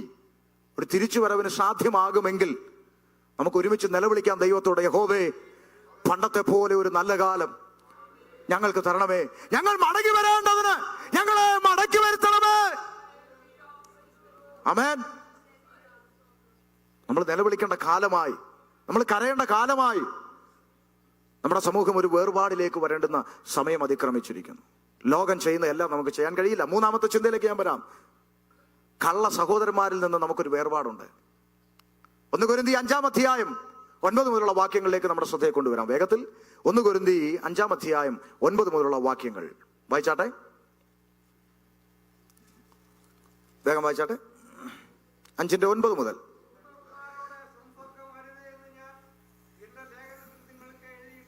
ഉണ്ടല്ലോ. ആ ആ ആ ആ ആ ആ ശ്രദ്ധിക്കുക. ഇവിടെ ഒത്തിരി ദുർനടപ്പുകാരുണ്ട്, ലോകപ്രകാരം ജീവിക്കുന്ന ആളുകളോടുണ്ട്. അവരോട് നിങ്ങൾ മിണ്ടുകയോ ചിരിക്കുകയോ വർത്താനം പറയോ ഒന്നും ചെയ്യരുതെന്നല്ല പറഞ്ഞത്. അങ്ങനെയാണ് നമ്മൾ ചന്ദ്രനിൽ പോയി ജീവിക്കേണ്ടി വരുമെന്നാ പറയുന്നത്. അപ്പൊ ക്രിസ്തുവിന്റെ സ്നേഹം ഒരു ദുർനടപ്പുകാരനെ കണ്ടു, അവനോട് സഹോദര ഇത് തെറ്റാണ്, ചെയ്യരുത് എന്ന് പറഞ്ഞ് അവനോട് സ്നേഹത്തിൽ സുവിശേഷം പറഞ്ഞാലല്ലേ അവൻ കർത്താവിനെ അറിയൂ. ഞാൻ ഒരിക്കൽ ഓർക്കുന്നു, പരസ്യയോഗങ്ങളുമായി സഞ്ചരിച്ച് തിരുവനന്തപുരം മുതൽ കാസർഗോഡ് വരെ പരസ്യയോഗമായി പോകുന്ന ഒരാളാണ് ഞാൻ. ടീം പ്രവർത്തനമാണ്, പരസ്യയോഗമാണ് എൻ്റെ ശുശ്രൂഷ എന്ന് പറയുന്നത്. അങ്ങനെ പോയ വഴി 2 പ്രാവശ്യം തിരുവനന്തപുരം മുതൽ കാസർഗോഡ് വരെ പോയി. 3-ാമത്തെ യാത്ര ഈ ഓഗസ്റ്റ് മാസം 1-ാം തീയതി ആരംഭിക്കുകയാണ് തിരുവനന്തപുരത്ത് നിന്ന്.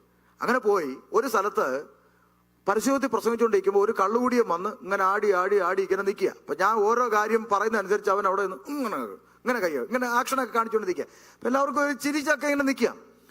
അവസാനം പ്രസംഗമൊക്കെ തീർന്ന് വന്നപ്പോ ഇവ കള്ളു കുടിച്ചിങ്ങനെ നിൽക്കുക.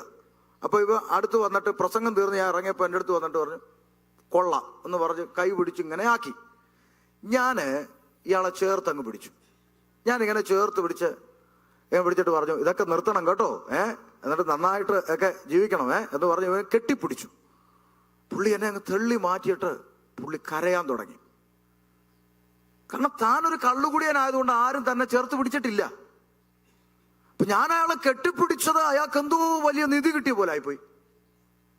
ഉടനെ കരയോണ്ട് പറയാ, എൻ്റെ കുടുംബം, എൻ്റെ കുഞ്ഞുങ്ങളെല്ലാം പോയി സാറേ, എനിക്ക് അവരെ എല്ലാവരെയും കാണണം, എനിക്ക് വേണം അവരെ എന്നൊക്കെ പറഞ്ഞ് അങ്ങോട്ട് കരയാൻ തുടങ്ങി. ഞങ്ങൾ ആ തലയെ കൈവച്ച് ആ ജംഗ്ഷനിൽ നിന്ന് പ്രാർത്ഥിച്ചു. അടുത്തുള്ള ലോക്കൽ സഭയിലെ പാസ്റ്ററെ പരിചയപ്പെടുത്തി ഫോളോ അപ്പ് ചെയ്യണം, അവരുടെ വീട്ടിൽ പോകണമെന്ന് പറഞ്ഞ് കണക്ട് ചെയ്തിട്ട് പോന്നു. ലോക മനുഷ്യരോട് കർത്താവിന്റെ സ്നേഹം പ്രകടിപ്പിക്കാതെ അവരെ നമുക്ക് നേടാൻ കഴിയില്ല. അവരെ കാണുമ്പോൾ മോന്തം വീർപ്പിച്ചിട്ട് നടന്ന പറ്റില്ല. ആമേൻ. നമ്മളെപ്പോഴും സാക്ഷ്യം പറയാറുണ്ടല്ലോ, എനിക്ക് ഈ സീറ്റിൽ വരാനൊന്നും ഇവിടെ എങ്ങും അമേരിക്കയിലോ ഈ സീറ്റിലൊന്നും ഇരിക്കാൻ എനിക്കൊരു യോഗ്യതയില്ല, പഞ്ചായത്തിൽ കിടന്ന് എന്നെ ദൈവം കൃപയാലൂടെ എന്തിനു കൊണ്ടുവന്നു? ഇവിടെ ഇംഗ്ലീഷുകാരുടെ ഇടയിൽ നേഴ്സ് ഇല്ലാഞ്ഞിട്ടോ, ഡോക്ടർ ഇല്ലാഞ്ഞിട്ടോ, എഞ്ചിനീയർ ഇല്ലാഞ്ഞിട്ടോ നിങ്ങളെ കൊണ്ടുവന്നേ അല്ല. എന്തിനു കൊണ്ടുവന്നു? നമ്മുടെ ഇടത്തും വലത്തും ഇരിക്കുന്നവൻ നിത്യ നരകത്തിൽ പോകാതിരിക്കാൻ. നമ്മളെ അതിനാ കൊണ്ടുവന്നേ. ഒരു വലിയ ദൗത്യം നമ്മുടെ തലയിൽ വെച്ചുകൊണ്ടാ ദൈവം നമ്മുടെ ഈ പട്ടണത്തിൽ ഇറക്കിയത്. ചുമ്മാതാന്ന് വിചാരിച്ചോ? കവലയിൽ കേരളത്തിന്റെ തെരുവിൽ നിന്ന് പ്രസംഗിക്കുന്ന ഷമീർ കൊല്ലത്തിന് ഇവിടുത്തെ ഒരു ആശുപത്രി കയറി ചെന്ന് ഇവിടുത്തെ ഡോക്ടറോട് ഒന്ന് സുവിശേഷം പറയാൻ പറ്റുമോ? പറ്റില്ല. അതിനാ നിങ്ങളെ ദൈവം ഇവിടെ കൊണ്ടുവന്നേ. എനിക്ക് കയറി ചെല്ലാൻ, എന്നെ പോലുള്ള സുവിശേഷകൾക്ക് കയറി ചെല്ലാൻ പറ്റാത്ത ഉന്നതന്മാരുടെ ഇടയിൽ നിങ്ങളെ കൊണ്ടിരുത്തി. എന്തിനാ? നമ്മുടെ ഇടത്തും വലത്തും ഇരിക്കുന്ന ആത്മാക്കളാണ്. അത് കറുത്തതായാലും വെളുത്തതായാലും കൂടിയതായാലും കുറഞ്ഞായാലും ഏത് ജാതി മത വിഭാഗത്തിൽപ്പെട്ടതായാലും അത് ആത്മാവാ. കർത്താവ് കാണുന്ന ആത്മാവായിട്ടാ. അവനെ നേടുവാനാ ദൈവം നമ്മളെ ഇവിടെ കൊണ്ടുവന്നത്. ഒന്ന് റീവൈൻഡ് ചെയ്ത് നോക്ക്. ഇനി ഞാൻ ഇപ്പൊ പറയുന്നത് ഈ സഭയോടുള്ള ബന്ധത്തിൽ ഒന്ന് റീവൈൻഡ് ചെയ്ത് നോക്ക്. കഴിഞ്ഞ ഒരു 3-4 വർഷത്തിനുള്ളിൽ നിങ്ങൾ എത്ര ആത്മാക്കളെ ഇവിടെ കൊണ്ടുവന്നു? നിങ്ങളൊന്ന് റീവൈൻഡ് ചെയ്ത് നോക്ക്. പരിപാലിക്കാൻ ഇടയനെ വെച്ചിട്ടുണ്ട്. ഇടയൻ പ്രസവിച്ചല്ലല്ലോ എണ്ണം പെരുകുന്നത്. ആടുകളല്ലേ പ്രസവിക്കുന്നത്. എന്നാ മിണ്ടാത്ത ആരും? ആമേ. പരിപാലിക്കാനുണ്ട്, ഉപദേശം പഠിപ്പിക്കാനുണ്ട്, എല്ലാം ഉണ്ട്. ശരിയാണ്. നമ്മളിൽ എത്ര പേർക്ക് കഴിഞ്ഞിട്ടുണ്ട് ഒരാത്മാവിനെ നമുക്ക് ദൈവസഭയിൽ കൊണ്ടുവരാൻ? ഇല്ലാന്നൊന്നും ഞാൻ വിധിക്കുന്നില്ല, ഉള്ളവരുണ്ടല്ലോ. ഞാൻ മൊത്തത്തിൽ ചോദിക്കുക, എത്ര പേർ കഴിഞ്ഞിട്ടുള്ളവരെ ഓർത്ത് ദൈവത്തെ സ്തുതിക്കുന്നു. ഇനിയും ദൈവം ഉപയോഗിക്കട്ടെ. പക്ഷേ ഈ കഴിഞ്ഞ 4 വർഷത്തിനുള്ളിൽ നമ്മുടെ സഭയിൽ പെന്തിക്കോസുകാർ പ്രസവിച്ചു കൂടിയതല്ലാതെ എത്ര പേര് കൂടിയിട്ടുണ്ട്? നാട്ടിൽ നിന്ന് ജോലിക്ക് വന്ന മലയാളി നേഴ്സിനെ പിടിച്ചോണ്ട് വന്ന കാര്യമല്ല ഞാൻ ചോദിക്കുന്നത്. അല്ലാതെ നമ്മൾ സുവിശേഷം പറഞ്ഞ ഒരു വ്യക്തിയെ ഇങ്ങോട്ട് കൊണ്ടുവന്ന് ഇവിടെ സ്നാനം കഴിപ്പിച്ച് കൊണ്ടുവന്ന് എത്ര പേരെ ഈ ചുരുങ്ങിയ 4 വർഷം ബാക്കിലോട്ട് എടുത്താൽ നമുക്ക് കാണിക്കാൻ സാധിക്കും? നമ്മൾ സ്വയം ചിന്തിക്കേണ്ട വിഷയമാണ്. ഇവിടെ ആത്മാക്കളില്ലേ? വാതിൽ തുറന്ന് അങ്ങോട്ട് നോക്കിയാൽ തേരാപ്പാര നടക്കുന്ന ആത്മാക്കളാ. എത്ര പേരെ നേടാൻ കഴിഞ്ഞിട്ടുണ്ട്? ഇവിടെയുള്ള ഞങ്ങളെപ്പോലെ നാട്ടിൽ നിന്ന് പ്രസംഗിക്കുമ്പം RSS ഉണ്ടോ, BJP ഉണ്ടോ, മുസ്ലിങ്ങളുണ്ടോ എന്നൊന്നും പേടിക്കേണ്ട ആവശ്യം ഇവിടെയില്ല. ഇവിടെയുള്ള ഏത് വീട്ടിൽ നിങ്ങൾക്ക് കയറാം. ഇവിടെയുള്ള ഏത് വീട്ടിൽ നിങ്ങൾക്ക് കയറാം. നിങ്ങൾക്ക് സ്വാതന്ത്ര്യമുണ്ട്, ചെന്ന് കയറാം. അവരിവിടെ നോ പറഞ്ഞാൽ ശരി എന്ന് പറഞ്ഞ് നിങ്ങൾക്ക് ഇറങ്ങിപ്പോരാ. അല്ലാതെ അവർ അടിക്കത്തും ഇടിക്കത്തും വെട്ടത്തും കുത്തത്തും ഒന്നും ഇല്ല. കഥകിൻ്റെ അകത്ത് തിരികെ വെച്ചിട്ടെങ്കിലും പോരാ. എത്ര പേര് ചെയ്യുന്നുണ്ട്? ദൈവം അറിയുന്നു. നിങ്ങളെ ദൈവം അനുഗ്രഹിക്കട്ടെ. നമുക്കിപ്പോൾ ഇവിടെ നോട്ടീസ് ചെയ്ത് ഞാനിത് ചെയ്യുന്നു എന്ന് പറയണ്ട. പക്ഷെ നമ്മുടെ മനസാക്ഷിക്കൊരു പ്രാഗൽഭ്യമുണ്ടെങ്കിൽ ദൈവം അനുഗ്രഹിക്കട്ടെ. നമ്മളെ അതിനാ ഈ പട്ടണത്തിൽ കൊണ്ടുവന്നേ. നിങ്ങളെ അതിനാ ദൈവം ഇവിടെ ആക്കി വെച്ചേ. നമ്മുടെ ഉത്തരവാദിത്വം മറക്കുമ്പോഴാണ് ദൈവിക അനുഗ്രഹവും ദൈവിക കരവും നമ്മളിൽ നിന്ന് മാറിപ്പോകുന്നത്. അപ്പോഴാണ് നമ്മളിൽ പ്രശ്നങ്ങൾ വരുന്നത്. ഉടനെ നമ്മൾ നേരെ ഒരു പിശാചുള്ളതുകൊണ്ട് എല്ലാവരും രക്ഷപ്പെട്ട് നിൽക്കുക. എന്ത് സംഭവിച്ചാലും പിശാചിന്റെ മണ്ടയ്ക്ക് കൊണ്ടിടുക, രക്ഷപ്പെടുക. ഈ ഇടയ്ക്ക് ഒരു ആന്റി പറഞ്ഞു, ആരാധിക്കണമെന്നൊക്കെ ഉണ്ട് പാസ്റ്ററെ, പാടണമെന്നും ഒക്കെ ഉണ്ട്, പക്ഷേ പിശാച് സമ്മതിക്കുന്നില്ല. പിശാചിന്റെ സമ്മതം വേണോ ആരാധിക്കാൻ? വേണോ? പിശാച് സമ്മതിച്ചിട്ട് നീ ആരാധിച്ചത് തന്നെ, പാടിയത് തന്നെ. പിശാചിന്റെ സമ്മതം വേണോ? എന്തിനാ? ഇപ്പോഴും നമ്മൾ ആരെ വിശ്വസിച്ചിരിക്കുന്നു എന്ന് നമ്മൾ ഈ പലർക്കും അറിയില്ല. നമ്മുടെ അപ്പൻ ആരാ? പിശാചുമായിട്ട് നമുക്ക് എന്ത് ബന്ധം? ആമേൻ. അവന്റെ അടിമത്വത്തിൽ നിന്ന് ക്രിസ്തുയേശുവിനെ കൈക്കൊണ്ട് ആമേൻ അവനെ നാമത്തിൽ വിശ്വസിച്ച് മക്കളായി തീർന്നവരാണ് രക്ഷിക്കപ്പെട്ടവർ. നമ്മുടെ അപ്പൻ ദൈവമാണ്. ആ കർത്താവ് പറയുന്നു, നിന്നെ ഞാൻ എൻ്റെ ഉള്ളം കയ്യിൽ വെച്ചിരിക്കുന്നു, ആരും നിന്നെ ഇതിനകത്തുനിന്ന് എന്ത് ചെയ്യത്തില്ല, പിടിച്ചു പറിച്ചുകൊണ്ട് പോകത്തില്ല. അത്രയും കരുത്തുറ്റ കരത്തിൽ തന്റെ കുഞ്ഞുങ്ങളാകുന്ന നമ്മൾ ഇരിക്കുമ്പോൾ നമ്മുടെ ജീവിതത്തിൽ അകൃത്യം വരാതെ സൂക്ഷിച്ചാൽ നമ്മുടെ ജീവിതത്തിൽ പിശാചിന് എവിടെയാണ് റോള്? എവിടെയാണ് റോള്? രക്ഷിക്കപ്പെട്ട് സ്നാനപ്പെട്ട ഒരു ദൈവ ഇതിന്റെ മേൽ ഇനി അധികാരം ദൈവത്തിനോ പിശാചിനോ? പിശാചിന് പിന്നെയും വന്ന് സ്വർഗത്തിലും ഭൂമിയിലും സകല അധികാരവും എനിക്ക് നൽകപ്പെട്ടിരിക്കുന്നു പ്രഖ്യാപിച്ച കർത്താവിന്റെ കയ്യിൽ നിന്ന് പിശാചിന് വന്ന് നമ്മളെ ഇട്ട് തോണ്ടിക്കളിക്കാനാണെങ്കിൽ പിന്നെ ഈ കർത്താവിന് എന്താ വാല്യൂ? നമ്മുടെ ജീവിതത്തിൽ അകൃത്യം വരാതെ നോക്ക്. ഇനി ഒരു ചെറിയ ബലഹീനത സംഭവിച്ച ഉടനെ എന്നാ പിടിച്ചോ പിശാച് എന്ന് പറഞ്ഞ് അങ്ങോട്ട് ഇട്ട് കൊടുക്കുവല്ല. അതിനും വേദപുസ്തകം പ്രമാണം വെച്ചിട്ടുണ്ട്. ദൈവം നമ്മെ എന്ത് കഴിക്കും? ബാലശിക്ഷ കഴിക്കും. കാരണം നമ്മൾ മക്കളായതുകൊണ്ട്.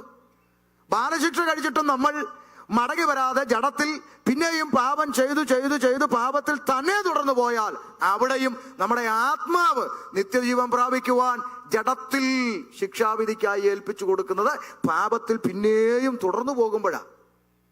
അങ്ങനെ തുടർന്നു പോകുമ്പോൾ ശരീരത്തെ ദണ്ഡിപ്പിക്കും ശിക്ഷാവിധി ഏറ്റു വാങ്ങിയിട്ട് പറ്റിപ്പോയി അപ്പാത് പറഞ്ഞ് നമ്മൾ നിലവിളിച്ച് അനുതപിച്ച് മടങ്ങി വന്നാൽ നമ്മുടെ ആത്മാവ് നിത്യതയിലുണ്ടാകും. മടങ്ങി വരാതെ പിന്മാറ്റത്തിൽ പോയാൽ പോയി. ആമേൻ. ഇതിനെല്ലാം കൃത്യമായ റൂട്ട് വെച്ചിട്ടുണ്ടെന്ന് ഇതിനകത്തെ കൃത്യമായ റൂട്ടുണ്ട്. എല്ലാ സഭ ഇങ്ങനെ പോ സിസ്റ്റം. നിങ്ങളുടെ ഇടയിൽ ഒരു പ്രശ്നം ഉണ്ടാക്കി, അവനോട് ആദ്യം നേരിട്ട് ബുദ്ധി ഉപദേശിച്ചു, രണ്ടുപേരും എല്ലാ സിസ്റ്റം വെച്ചിട്ടുണ്ട്. ഇതിപ്പോ നമ്മൾ ഈ സിസ്റ്റം ഒന്നും പാലിക്കാതെ നമ്മൾ എല്ലാ പള്ളികളും പോകുന്ന പോലെ കൂട്ടത്തിലൊരു പള്ളിയായി നമ്മളും പോകാനാണെങ്കിൽ നമ്മൾ എന്തിനു വേർപെട്ടു? നമ്മൾക്ക് ഈ പ്രമാണം, ഈ ലേഖനങ്ങളൊന്നും നമുക്ക് ആപ്ലിക്കബിൾ അല്ല, ഇതൊന്നും അനുസരിക്കാൻ ഞങ്ങൾക്ക് പറ്റത്തില്ലെങ്കിൽ പിന്നെ എന്തിനിത് ആർക്കെഴുതി? ഇത് അങ്ങോട്ട് ഇറങ്ങി എന്ന് അപ്പുറത്തെ തോമായോടും നാരായണനോടും പറയണോ? ഇത് ദൈവസഭയ്ക്ക് എഴുതിയ ലേഖനം. അപ്പൊ പറയാണ്, അങ്ങനെയെങ്കിൽ നിങ്ങൾ ലോകം വിട്ടു പോകേണ്ടി വരും. അടുത്ത വാചകം വായിച്ചേ വേഗം. എന്നാൽ ഈ സഹോദരനാന്നും പറഞ്ഞ് വെള്ളമിട്ട് മീശം പിടിച്ച് പുത്തവും പിടിച്ച് അകത്ത് കയറി ഇരിക്കുന്ന ഒരുത്തൻ ദുർനടപ്പുകാരനോ, എത്ര കിട്ടിയിട്ടും മതിയാകാതെ ദ്രവ്യാഗ്രഹിയോ, വിഗ്രഹാരാധന എന്ന് പറയുമ്പം നമ്മൾ ശ്രദ്ധിക്കേണ്ട ഭാഷ. കാരണം നമുക്ക് എന്തില്ല? ഇല്ലല്ലോ. ഉണ്ടോ? ഇല്ലല്ലോ. ഇല്ലേ? ഉണ്ടോ? ഇല്ലേ? ആമേൻ. ഉണ്ടോന്ന് ചോദിച്ചാൽ ഇല്ല, ഇല്ലെന്ന് ചോദിച്ചാൽ ഉണ്ട്. മത്സരം ആഭിചാരദോഷം പോലെയും ശാഠ്യം വിഗ്രഹാരാധനയും മിഥ്യാപൂജയും പോലെയാകുന്നു. ശാഠ്യമില്ലാത്ത എത്ര പുള്ളിയുണ്ട് ഇവിടെ? ഇവിടെ അങ്ങനൊന്നും നടക്കുകയില്ല, ഇവിടെ ഞങ്ങളൊക്കെ തീരുമാനി. എത്ര പുള്ളികളുണ്ട്? ഇല്ലാതിരിക്കട്ടെ. ദൈവത്തിന് സ്തോത്രം. ശാഠ്യം ഞാൻ പിടിച്ച മുയലിന് 3 കൊമ്പ് അങ്ങനൊന്നും പറയാൻ പാടില്ല. ഞാൻ പറയുന്നത് നടക്കുന്നൊന്നും പറയാൻ പാടില്ല. ശാഠ്യം മിഥ്യാപൂജയും വിഗ്രഹാരാധനയും പോലെയാകുന്നു. ഒറ്റക്കാലം നിൽക്കുക, ഇതിപ്പം നടക്കണം ഇവിടെ, ഇല്ലെങ്കിൽ ഇവിടെ പ്രശ്നം ഉണ്ടാക്കുക. അങ്ങനെയൊന്നും നിൽക്കരുതേ. വിഗ്രഹാരാധിയോ? അടുത്തത് വാവിഷ്ണൻ എന്ന് പറഞ്ഞാൽ എവിടെ എന്ത് പറയണമെന്ന് അറിയത്തില്ല. സ്ഥാനത്തും അസ്ഥാനത്തും ചുമ്മാ എന്തെങ്കിലുമൊക്കെ പറയണോ. അയ്യോ, ഞാനിവിടെ വന്ന് വീഡിയോ ഉണ്ട്, പറയാവുന്ന എങ്ങനെയാന്ന് വിചാരിച്ചിരിക്കുക. എന്നാലും അയ്യോ, ഒരാളെ പരിചയപ്പെട്ടു, എൻ്റെ പൊന്നേ, ഒരു ചായ കുടിക്കാൻ വിളിച്ചോണ്ട് പോയി. അവിടെ ഇരുത്തി എന്നെ കൊന്നെന്ന് പറഞ്ഞാൽ എൻ്റെ കഴുത്തെ കത്രിയ വെച്ച് കുത്തി കീറി കൊന്ന പോലെ ആയിപ്പോയി. അങ്ങ് ചറുപരു എന്നിങ്ങനെ പറഞ്ഞ് ഞാൻ വാച്ച് നോക്കുന്നു, എനിക്ക് എഴുന്നേറ്റ് പോകണമെന്നുണ്ട്. അവസാനം പുള്ളി കാണുക ഞാൻ എൻ്റെ മൊബൈലിനകത്തുനിന്ന് ഗെയിം എടുത്ത് വെച്ച് കളിച്ചു. ഇത് കണ്ടാലെങ്കിലും എന്നെ ഒന്ന് വിടത്തിലോ അങ്ങനെ പറഞ്ഞു സ്തോത്രം. അപ്പൊ വാവിഷ്ണക്കാരനോ? അടുത്തതായി മദ്യപനോ നമുക്ക് വേണം. നമുക്ക് നമ്മുടെ മദ്യപിക്കത്തില്ലല്ലോ. ഉണ്ടോ? ഇല്ല. ആമേൻ. നമ്മൾ മദ്യപിക്കത്തില്ല. പക്ഷെ മക്കളുടെ കല്യാണത്തിന് മറ്റുള്ളവർക്ക് മദ്യപിക്കാൻ കൊടുക്കുമെങ്കിൽ നിന്നെ ഈ കാറ്റഗറിയിൽ പെടുത്താം.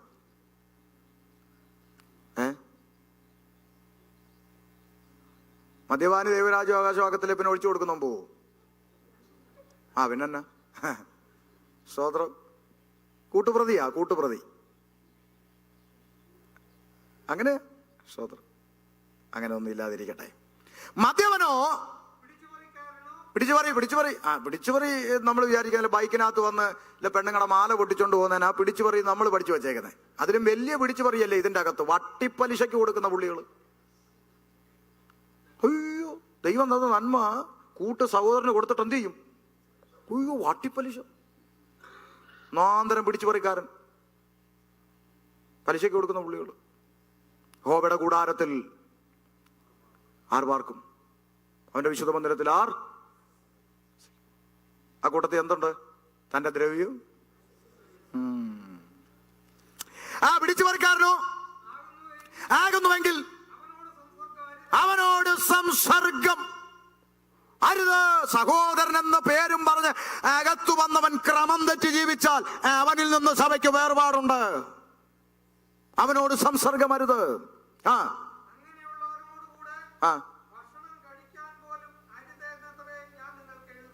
പിന്നെ ഭക്ഷണം കഴിക്കല്ലോന്ന്. ഞങ്ങള് മിക്കവാറും KFC കൂടി ചിക്കനും അടിക്കും, ഒരു സെൽഫിയും ആമേൻ. ഇങ്ങനെയുള്ള ടീമുകളോടുകൂടെ നമ്മൾ സംസർഗമായിരുതെന്ന്. ഇവിടെ എല്ലാ പുള്ളികളും ഈ പുള്ളികളെല്ലാം തമ്മിൽ ആ കണക്ഷൻ നമ്മുടെ സമൂഹത്തിൽ അരുത്. അവനോട് കൂടെ ഭക്ഷണം പോലും കഴിക്കരുത്. അവനിൽ നിന്ന് നീ വേർപെട്ട് നിൽക്കണം. നിനക്കൊരു വേർപാടുണ്ട്. അടുത്ത വാചകം, ആ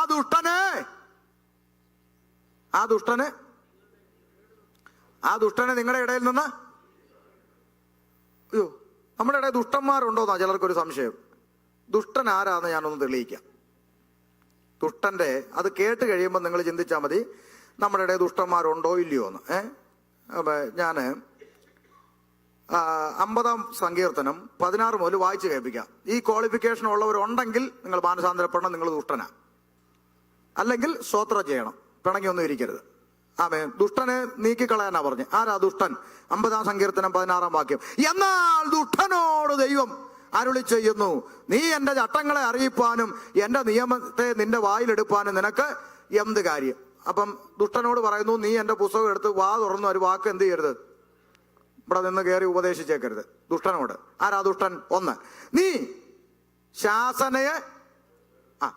അപ്പൊ ഈ വഴക്ക് പറയുന്ന ഇഷ്ടമല്ലാത്ത പുള്ളി ആരാ? ഞാനല്ല, നിങ്ങൾ പറയണം. ആരാ? ദുഷ്ടൻ. അടുത്തത്, ആമേൻ, എന്റെ വചനങ്ങളെ നിന്റെ പുറകിൽ. ഈ വചന ഉപദേശം എത്ര പറഞ്ഞാലും അതൊക്കെ ബൈബിൾ അങ്ങനെ പലതും പറയും. അപ്പൊ ഇവന്റെ പേരെന്താ? ദുഷ്ടൻ. അടുത്തത്, അവന്റെ പേരാണ് ദുഷ്ടൻ. കള്ളനെ കണ്ടാൽ അത് കള്ളനാന്ന് പറയുകയില്ല. അവനോട് തട്ടിപ്പൊത്തി എന്ത് ചെയ്യും? അച്ചാന്നും പറഞ്ഞ് നിൽക്കും. നിന്റെയും പേരെന്താ? ദുഷ്ടൻ. അടുത്തത്, അത് ദുഷ്ടന്റെ ലക്ഷണമാണ്. നീ വ്യഭിചാരം ചെയ്യത്തില്ല, പക്ഷേ മറ്റവൻ അത് ചെയ്യുമെന്ന് നിനക്ക് അറിയാമെങ്കിലും നീ അവന്റെ കമ്പനി എന്ത് ചെയ്യത്തില്ല, വിടത്തില്ല. നിന്റെയും പേര് ദുഷ്ടൻ. അടുത്തത്,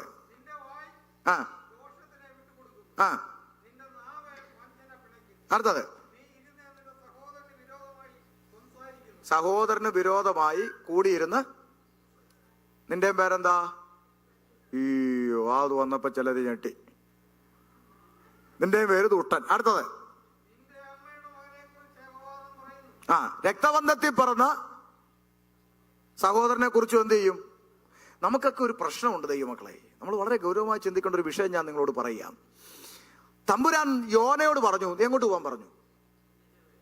നിനവയ്ക്ക് പോകാൻ പറഞ്ഞു. പുള്ളി അവിടെ പോയി. ശ്രദ്ധിക്കണേ, ഗൗരവമുള്ളൊരു വിഷയമാണ്.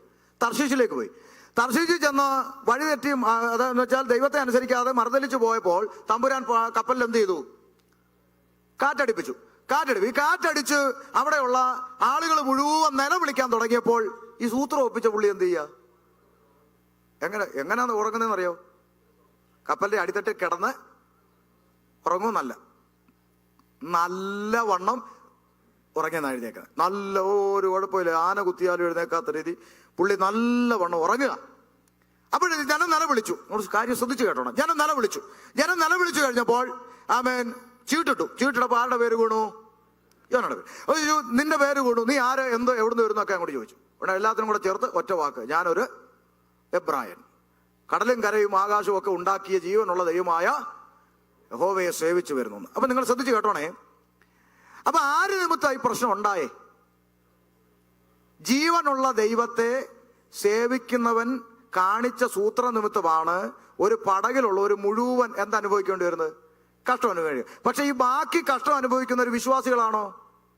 അല്ല, അവർ അവിശ്വാസികൾ, ജാതികളാ, വിവിധ ദേവന്മാരെ ആരാധിക്കുന്നവരവര്. പക്ഷെ ഈ പ്രശ്നം ഉണ്ടായത് ആര് കാരണമാ? ബഹുദൈവ ആരാധികളെ കൊണ്ടല്ല ഈ കാറ്റടിച്ചേക്കുന്നത്. ആര് കാരണമാ? ജീവനുള്ള ദൈവത്തെ സേവിക്കുന്നവൻ കാണിച്ച അനുസരണക്കേട് നിമിത്തമാണ് ഈ പടക് മുഴുവൻ എന്ത് ചെയ്യുന്നത്? കഷ്ടം അനുഭവിക്കുന്നത്. നിങ്ങൾ പിടികിട്ടുന്നുണ്ടോ? പക്ഷേ ഇതിന്റെ കഷ്ടം മുഴുവൻ അനുഭവിക്കുന്നത് ഈ വിശ്വാസി അല്ലാത്തവരും കൂടെ ചേർന്ന ഒരു കുടുംബമാണ്, ഒരു പടക്. അപ്പോ ഇത് നമ്മളാണെങ്കിൽ സാക്ഷ്യം പറയും. എന്തെന്നറിയോ? കുറെ ദിവസമായിട്ട് ഭവനത്തിനകത്ത് ശക്തമായ കാറ്റും കോളും ഒക്കെയാണ്. നിങ്ങളെല്ലാം പ്രാർത്ഥിക്കണം. എന്താണെന്നറിയാമോ? ഞങ്ങളുടെ വീട്ടിൽ ഞങ്ങളുടെ മാമനും മാമിയും കുഞ്ഞമ്മയുടെ മോളും നിപ്പുണ്ട്. ഇവരാരും രക്ഷിക്കപ്പെട്ടവര് പിടികിട്ടിയോ? അവരാരും വിശ്വാസത്തിൽ വന്നവര് അല്ല. ഇത് രണ്ടും കൂടെ ഒരു വീട്ടിൽ താമസിക്കണ്ടോ ഞങ്ങൾക്ക് ഈ ദുരിതം? അപ്പൊ ആരുടെ തലയിൽ വെച്ചു? നമ്മുടെ ഒരു പ്രശ്നം അതാ. നമുക്ക് പ്രശ്നമുണ്ടായാൽ നമ്മൾ ഉടനെ പറയുന്നത് അവര് വിശ്വാസത്തിൽ വരാത്തോണ്ടായി ഈ കഷ്ടം മൊത്തം അനുഭവിക്കുന്നത്, അവരൊന്ന് വന്നെങ്കിൽ ഈ പ്രശ്നം. അപ്പൊ നമ്മുടെ പ്രശ്നം, നമ്മുടെ സൂത്രമെല്ലാം മാറ്റി വെച്ചേച്ച് അവരുടെ തലയിലാണ് നമ്മൾ കൊണ്ടിടുന്നേ. എന്നിട്ട് ആലോചന ചോദിക്കാം, പ്രവാചകൻ വിളിച്ച പ്രവാചകൻ വന്നിട്ട് എന്ത് പറയുന്നറിയാവോ? അവര് നിങ്ങൾക്കിട്ട് ചെയ്തതിൻ്റെ. ചുരുക്കി പറഞ്ഞാൽ രക്തബന്ധങ്ങളെ തമ്മിൽ എന്ത് ചെയ്യുക? അകറ്റുക. കുടുംബങ്ങളെ തമ്മിൽ എന്ത് ചെയ്യുക? എന്ത് നിങ്ങളാരും മിണ്ടാതെ? ഇവിടെ സംഭവിച്ചുകൊണ്ടിരിക്കുന്ന കാര്യമായി പറയുന്നത്. ഒരു കുടുംബത്തിലെ അമ്മയുടെ മകന് വിരോധമായി സംസാരിക്കേണ്ടി വരിക, ഇതൊന്നും ദൈവാത്മാവിൽപ്പെട്ട കാര്യമല്ല, ദുഷ്ടന്റെ കാറ്റഗറിയാ. ആമേൻ, പ്രൈസ് ദി ലോർഡ്. മനസ്സിലാവുന്നുണ്ടോ? ശരി, താഴോട്ട് വായിച്ചോ.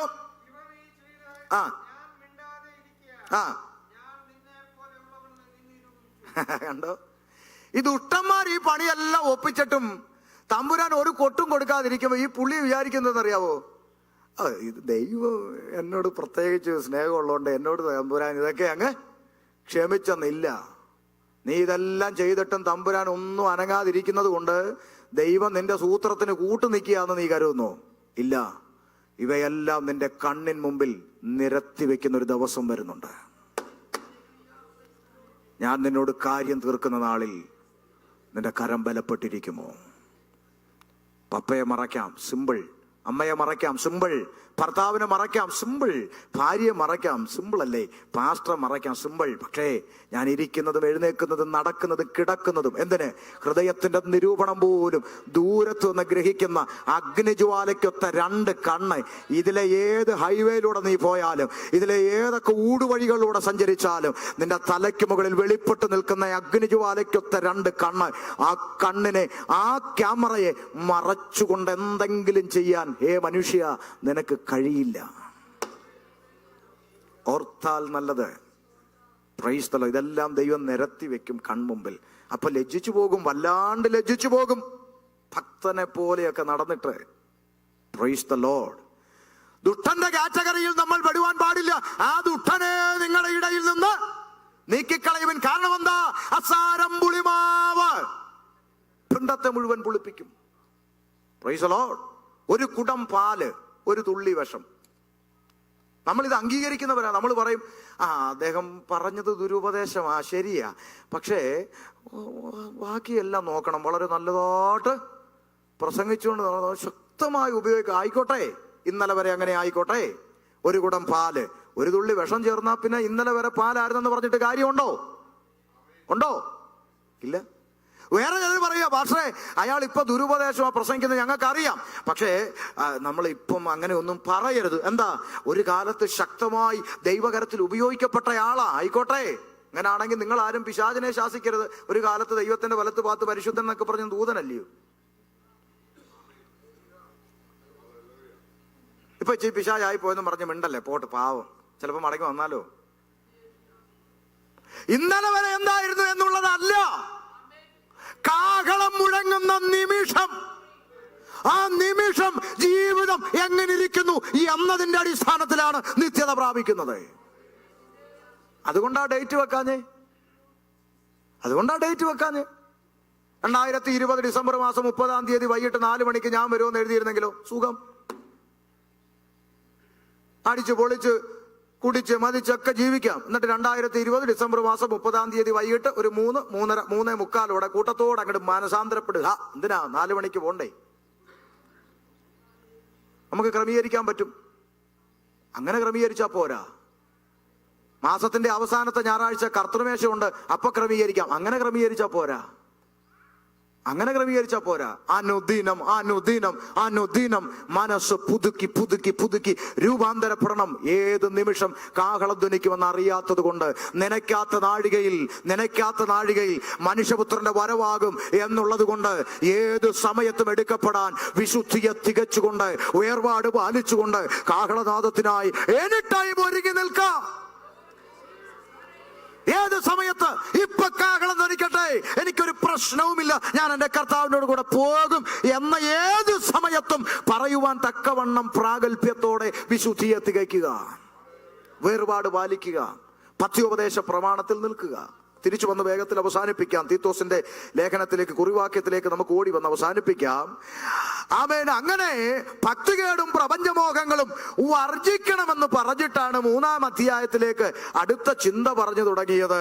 വാഴ്ചകൾക്കും അധികാരങ്ങൾക്കും കീഴടങ്ങി അനുസരിക്കണമെന്നൊക്കെ പറഞ്ഞു വന്നിട്ടേ നമ്മുടെ കുറിവാക്യത്തിലേക്ക് എത്തുമ്പോൾ പറഞ്ഞു, നാം അവന്റെ കൃപയാൽ നീതീകരിക്കപ്പെട്ടിട്ട് പ്രത്യാശപ്രകാരം നിത്യജീവന്റെ അവകാശികളായി തീരേണ്ടതിന് പുനർജനന സ്നാനം കൊണ്ടും നമ്മുടെ രക്ഷിതാവായ യേശു ക്രിസ്തു മൂലം നമ്മുടെ മേൽ ധാരാളമായി പകർന്ന പരിശുദ്ധാത്മാവിന്റെ നവീകരണം കൊണ്ടും.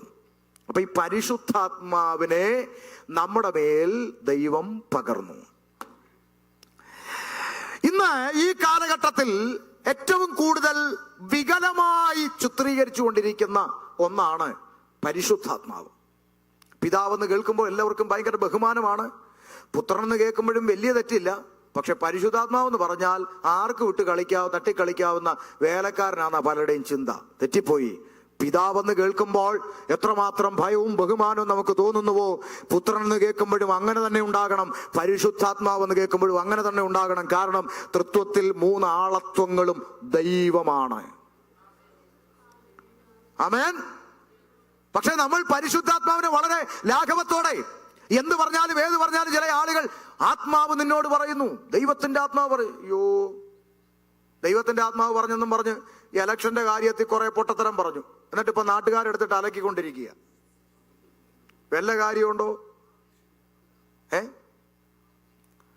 ഈ തലയിലെ ഒരു ബാത്റൂമിൽ കുളിച്ച് തല തോർത്തുമ്പോൾ ആ ടവലിൽ പൊഴിയുന്ന ഒരു മുടി പോലും തമ്പുരാൻ അറിയാതെ അല്ല എന്ന് വിശ്വസിക്കുന്നവരാണ്, അല്ലെങ്കിൽ വിശ്വസിക്കേണ്ടവരാണ് നമ്മള്. നമ്മൾ ചിന്തിക്കുന്നു, ഒരു ഭരണകൂടം മാറി വേറൊരാൾ കയറുമ്പോൾ തമ്പുരാൻ അവിടെ കൈയും കെട്ടിക്കിടന്ന് സുഖം ഉറക്കുമായിരുന്നു എന്ന് ചിന്തിക്കുന്നുണ്ടോ? ഉണ്ടോ? ദൈവത്താൽ അല്ലാതെ ഒരു അധികാരവും ഇല്ല. ദൈവം ഓരോന്നിനും ഓരോ സ്ഥാനത്ത് കൊണ്ടുവരുന്നെങ്കിൽ അതിന്റെ പിന്നിൽ ദൈവത്തിന് വ്യക്തമായ പ്ലാനും പദ്ധതിയും ഉണ്ട്. ദൈവം കുഞ്ഞുകളിക്കാരനൊന്നും അല്ല, അബദ്ധം പറ്റുന്നവനൊന്നും അല്ല.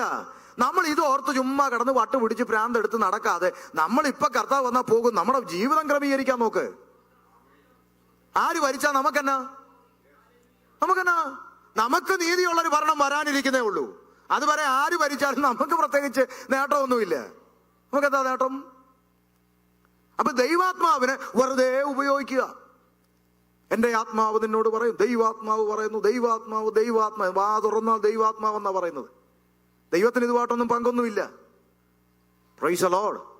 അപ്പൊ ഞാൻ പറയാണ്, വർഗീസ് പാസ്റ്റർ പറയാത്ത ഒരു കാര്യം അദ്ദേഹം പറഞ്ഞു എന്ന് ഈ ചർച്ചിലെ 2-3 പേരങ്ങ് പ്രചരിപ്പിക്കുക. പാസ്റ്റർ ഇങ്ങനെ പറഞ്ഞെന്ന്. പാസ്റ്റർ തൊട്ട് അറിഞ്ഞിട്ട് പോലും ഇല്ലെങ്കിൽ അദ്ദേഹത്തിന്റെ ഹൃദയം വേദനിക്കത്തില്ലേ? അല്ലേ? അദ്ദേഹം ഇത് അറിയുമ്പോൾ പറഞ്ഞു, അയ്യോ ഞാൻ മനസ്സിൽ പോലും അറിഞ്ഞ അല്ലടാ എന്ന് പറയത്തില്ലേ? അങ്ങനെയാണെങ്കിൽ ഈ ദൈവാത്മാവ് എത്രമാത്രം ദുഃഖിക്കുന്നുണ്ട്. പരിശുദ്ധാത്മാവ് അറിയാത്ത കാര്യങ്ങൾ ആത്മാവ് ചില പെണ്ണുങ്ങളും പറയും, ദൈവാത്മാവ് എന്നെ ഇങ്ങനെ കാണിച്ചു. ചുമ്മാ വെറുതെ ഒപ്പനവും കണ്ടിട്ട് വട്ടത്തരം പറയും. പറഞ്ഞില്ലെങ്കിൽ പറഞ്ഞില്ലെന്നേ ഉള്ളൂ. വെറുതെ ദൈവാത്മാവിന്റെ പേരും പറഞ്ഞ് അടിയൊന്നും മേടിച്ചു വെക്കരുത്. ആമേൻ.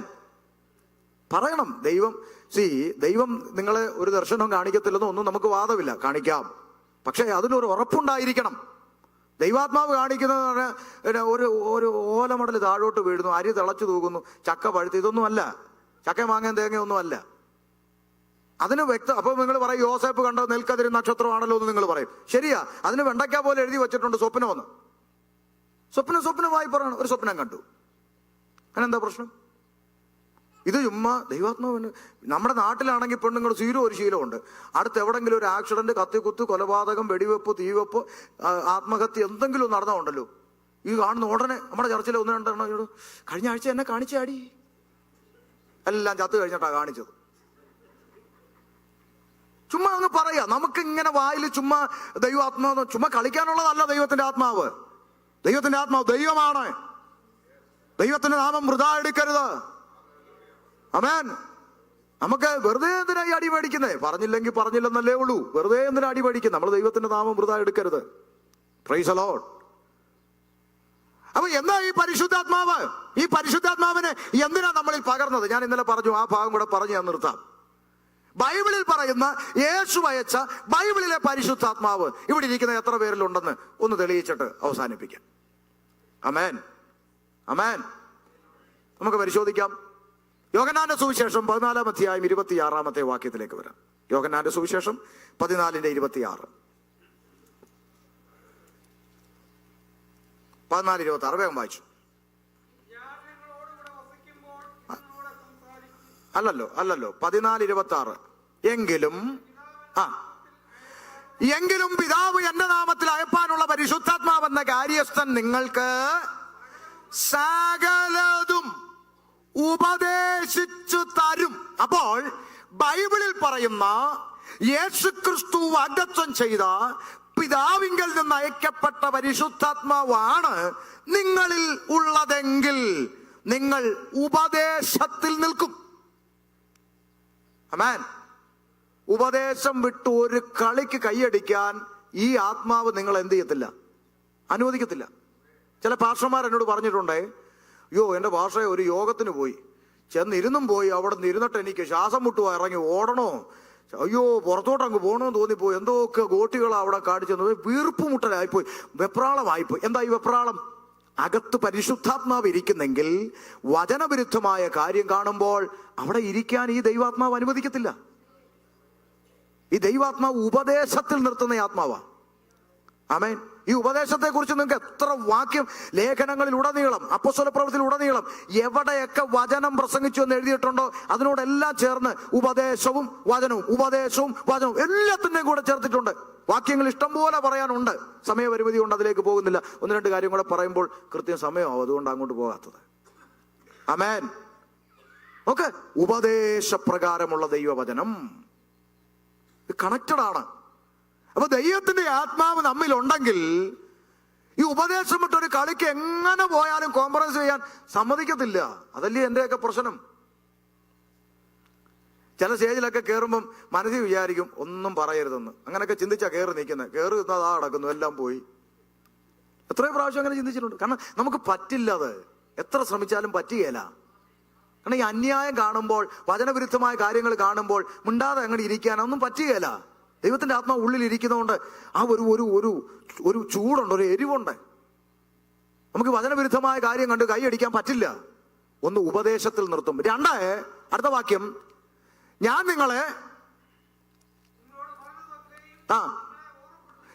നിങ്ങളോട് പറഞ്ഞതൊക്കെ ഈ പരിശുദ്ധാത്മാവ് നിങ്ങളെ എന്ത് ചെയ്യും?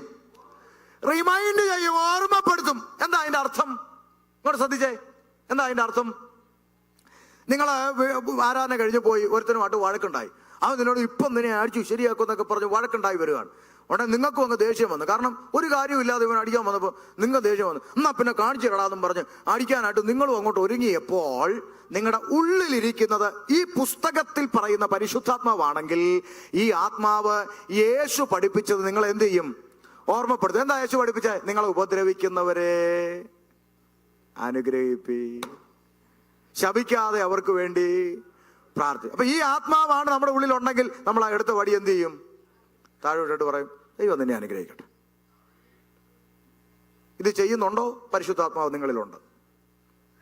യേശു പഠിപ്പിച്ചത് നിങ്ങളെ ഓർമ്മപ്പെടുത്തുന്നുണ്ടോ?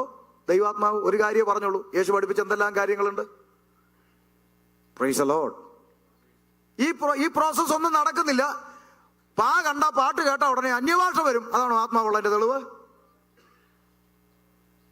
ആമേൻ. നമ്മൾ അത് മാത്രമാണ് ധരിച്ചിരിക്കുകയാണ്. അപ്പൊ 2 കാര്യം. 1 ഉപദേശത്തിൽ നിർത്തും. 2 കർത്താവ് പഠിപ്പിച്ചത് നമ്മളെ ഓർമ്മപ്പെടുത്തിക്കൊണ്ടിരിക്കും ഈ ആത്മാവ്. 3 15:26 വായിച്ചോ. 15:26.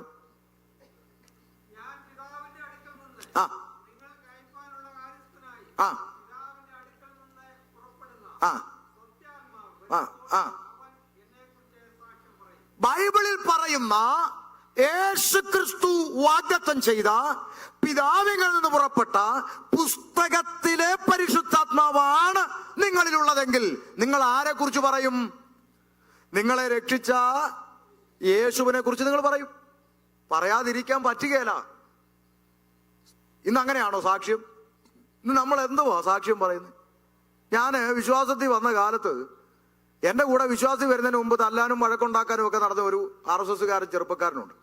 ഞാൻ വിശ്വാസി വന്ന് കുറച്ച് നാൾ കഴിഞ്ഞപ്പോൾ എൻ്റെ ഉള്ളിൽ ഇവന്റെ മുഖം ദൈവാത്മാവ് ഇങ്ങനെ തെളിയിച്ചുകൊണ്ടിരുന്നു. ഞാൻ അവനെ പോയി കണ്ട് സുവിശേഷം പറഞ്ഞ് അവൻ എന്നെ ചീത്തവിളിയോട് ചീത്തവിളി എല്ലാം മിണ്ടാതിരുന്ന് കേട്ടിട്ട് അവനെടുത്ത് പറഞ്ഞു, നീ ഒരു പ്രാവശ്യം അങ്ങനെ നിരന്തരം വിളിച്ച് ഗതിയില്ലാതെ വരാമെന്നും പറഞ്ഞു ഒരാഴ്ച ഇവൻ എൻ്റെ കൂടെ ചർച്ച വന്നപ്പോൾ ഇവൻ ഒത്തിരി പ്രശ്നങ്ങളുണ്ട്, കേസുകളുണ്ട്, അടിയും വഴക്കും ഒക്കെ ഉണ്ടാക്കി ഒത്തിരി കാര്യമുണ്ട്. ഞാൻ പറയാം ഇതെല്ലാം മാറും, എൻ്റെ ജീവിതം കണ്ടോ മാറിയത് മാറും പറഞ്ഞ് പിടിച്ചോണ്ട് വന്നാ.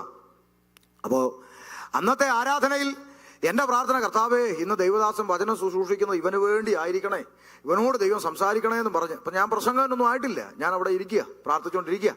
അപ്പോൾ സാക്ഷി സമയമായി, എല്ലാവരും എഴുന്നേറ്റ് സാക്ഷ്യം പറഞ്ഞു. ഒരമ്മച്ചി അങ്ങോട്ട് എഴുന്നേറ്റ് കരച്ചിൽ തുടങ്ങി. 20 വർഷമായി കുടുംബത്തെയും ബന്ധുക്കളെയും വിട്ട് ഈ പുസ്തകം എടുത്ത് ഞാൻ ഇറങ്ങി. ഇന്ന് വരെ സമാധാനത്തോടൊന്നും ഉറങ്ങാൻ എനിക്കിതുവരെ കഴിഞ്ഞിട്ടില്ല. അന്ന് പോയവൻ ഇന്ന് വരെ വന്നിട്ടില്ല ചർച്ച. അവൻ എന്നോട് ചോദിച്ചൊരു ചോദ്യം, 20 വർഷമായിട്ട് ഇവർക്ക് കിട്ടാത്ത സമാധാനമാണ് എനിക്ക് കിട്ടുമെന്നും പറഞ്ഞു കൊണ്ടുവന്നേ, പോടാന്ന് പറഞ്ഞു. ഒരുത്തനെ നശിപ്പിക്കുന്നതാകരുത്. കർത്താവ് നിനക്ക് വേണ്ടി ചെയ്ത നന്മകൾ, ദൈവം എൻ്റെ ജീവിതത്തിൽ ചെയ്ത സകല ഭക്തന്മാരുമായുള്ളവരെ വന്ന് കേൾപ്പിൻ. അവൻ എൻ്റെ പ്രാണനു വേണ്ടി ചെയ്ത കാര്യങ്ങൾ ഞാൻ വിവരിക്കാം. അതാണ് സാക്ഷ്യം. ഒരുത്തനെ പറഞ്ഞു വിടുന്നതല്ല, ഒരുത്തനെ ഉറപ്പിക്കുന്ന സാക്ഷ്യം. ആമേൻ, ആമേൻ. 3 മിനിറ്റോടുണ്ട്, വിഷമിക്കണ്ട, അവിടെ നോക്കുന്നുണ്ട് ഞാൻ. ആമേൻ. അപ്പൊ ശ്രദ്ധിക്കുക, കർത്താവിനെ കുറിച്ച് പറയണം. ഇന്ന് ആ ലേബല് മാറിപ്പോയി. ഇന്ന് നമ്മൾ ടി വി തുറന്നാലും ചാനൽ തുറന്നാലും വേദി നോക്കിയാലും യേശു എന്ന നാമത്തെ മറച്ചുകൊണ്ട് ബ്രദർമാരുടെ നാമമാണ് മുഴങ്ങി നിൽക്കുന്നത്. ഈ ബ്രദറിന്റെ പ്രോഗ്രാം കാണാൻ ഈ ബ്രദറിന്റെ അടുത്ത് പോയി, ഈ ബ്രദറിന്റെ പരിപാടി ടി വി കണ്ടുകൊണ്ടിരിക്കുമ്പോൾ ഈ ബ്രദർ ബ്രദർമാരെല്ലാം നിറഞ്ഞു നിൽക്കുന്നു. കർത്താവിന്റെ നാമം സെക്കൻഡറി ആയി മാറിക്കൊണ്ടിരിക്കുന്ന ഒരു കാലം. നിങ്ങളിൽ പരിശുദ്ധാത്മാവുണ്ടെങ്കിൽ നിങ്ങളെ സൗഖ്യമാക്കാൻ മുഖാന്തരമായത് ആരും ആയിക്കോട്ടെ, നിങ്ങൾ ഉയർത്തുന്നത് യേശുവിന്റെ നാമത്തെ ആയിരിക്കും. ആമേൻ. 3:16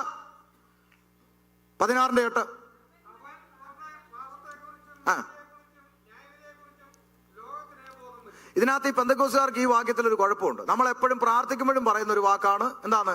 പരിശുദ്ധാത്മാവ് വരുമ്പോൾ പാപത്തെക്കുറിച്ചും നീതിയെക്കുറിച്ചും ന്യായവിധിയെക്കുറിച്ചും ബോധം വരുത്തുമെന്ന് ദൈവത്തിന്റെ വചനമാകിയാൽ. സത്യമാണ്, ദൈവത്തിന്റെ വചനമാണ്. പക്ഷെ നമ്മൾ ഒരു കഷ്ണം വിഴുങ്ങിയിട്ടേ പറയൂ. എന്താണെന്നറിയാമോ? പാപത്തെക്കുറിച്ചും നീതിയെക്കുറിച്ചും ന്യായവിധിയെക്കുറിച്ചും ബോധം വരുത്തും. അത് പറയത്തില്ല. നമ്മൾ പറയുന്നത് ഇന്നലെയും കൂടെ ഞാൻ ഇവിടെ കേട്ടു, പാപത്തെക്കുറിച്ചും നീതിയെക്കുറിച്ചും ന്യായവിധിയെക്കുറിച്ചും നമുക്ക് ബോധം വരുത്തുന്നതെന്നല്ല എഴുതിയേക്കുന്നത്. ലോകത്തിന് ബോധം വരുത്തും. എന്താ അതിന്റെ അർത്ഥം? ബൈബിളിൽ പറയുന്ന പരിശുദ്ധാത്മാവ് ഷമീറിന്റെ മേലുണ്ടെങ്കിൽ, തോമസിന്റെ മേലുണ്ടെങ്കിൽ, ജോസിന്റെ മേലുണ്ടെങ്കിൽ, സൂസമ്മയുടെ മേലുണ്ടെങ്കിൽ, നമ്മൾ ലോകത്തോട് വിളിച്ചു പറയും, ലോകമേ നീ പാപത്തിലാണ്. 2, നിന്റെ പാപത്തിൽ നിന്ന് നിന്നെ വിടുവിപ്പാൻ നീതിയായ ക്രിസ്തു ലോകത്തിലേക്ക് വന്നു. 3, അവനിൽ വിശ്വസിച്ചില്ലെങ്കിൽ വിശ്വസിക്കാത്തവന് എന്തു വരുന്നുണ്ട്? ന്യായവിധി വരുന്നുണ്ട്. പാപത്തെക്കുറിച്ചും നീതിയെക്കുറിച്ചും ന്യായവിധിയെക്കുറിച്ചും ലോകത്തോട് പറയും. ഒറ്റ വാക്കിൽ പച്ച മലയാളത്തിൽ പറഞ്ഞാൽ സുവിശേഷം പറയും. ബൈബിളിൽ പറയുന്ന പരിശുദ്ധാത്മാവ് നിന്റെ അകത്ത് വ്യാപരിക്കുന്നെങ്കിൽ ഈ ലോകത്തിൽ കാണുന്ന ഓരോ വ്യക്തിയോടും നീ സുവിശേഷം പറയും. അതാ പൗലോസ് പറഞ്ഞത്, നിർബന്ധം എൻ്റെ മേൽ. ഇത് പറയാതിരിക്കാൻ പറ്റുന്നില്ല. ഈ ആത്മാവ് അകത്തിരുന്ന് നിർബന്ധിക്കുന്നു. ഈ ആത്മാവ് നിങ്ങളിലുണ്ടോ? ദൈവത്തിന് സ്തോത്രം. ഒരു വാക്കും കൂടെ 16:13. അപ്പോൾ 1 മിനിറ്റ് കൂടെ ആവും. 9 വായിച്ച് പുസ്തകം അടച്ചു.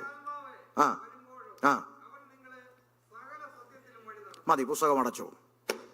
സത്യത്തിന്റെ ആത്മാവെന്ന് പറയുന്ന പുസ്തകത്തിൽ പറയുന്ന പരിശുദ്ധാത്മാവ് നിങ്ങളുടെ മേൽ വന്നാൽ സകല സൂത്രത്തിലും നടത്തുമെന്നല്ല, സത്യം വിട്ടൊരു കളിക്ക് ഈ ആത്മാവ് കൂട്ടു നിൽക്കത്തില്ല. അതുകൊണ്ടാണ് എഫേസ്യ സഭയിലെ വിശുദ്ധന്മാരോട് പറഞ്ഞു, നിങ്ങൾ അരയ്ക്ക് സത്യം കെട്ടണം. സത്യം വിട്ടൊരു കളിക്ക് കൂട്ടു നിൽക്കുന്ന ആത്മാവല്ല ബൈബിളിലെ പരിശുദ്ധാത്മാവ്. ആകയാൽ പരിശുദ്ധാത്മാവിനാൽ നമുക്ക് ലഭിച്ച നവീകരണം എന്ന് പറയുന്നത് പരിശുദ്ധാത്മാവിന്റെ ഫലങ്ങൾ നമ്മിൽ വെളിപ്പെടുന്നതാണ്. ആമേൻ. അത് കഴിഞ്ഞ് ഒരു വാക്യം കൂടെ പറഞ്ഞ പൗലോസ് തീത്തോസ് ലേഖനം നിർത്തുന്നത്, ആമേൻ, ദൈവത്തിൽ വിശ്വസിച്ചവർ സകല സൽപ്രവൃത്തികളും ഉത്സാഹികളായിരിക്കാൻ കഴിയേണ്ടതിന് നീ ഇത് ഉറപ്പിച്ച് പറയണം.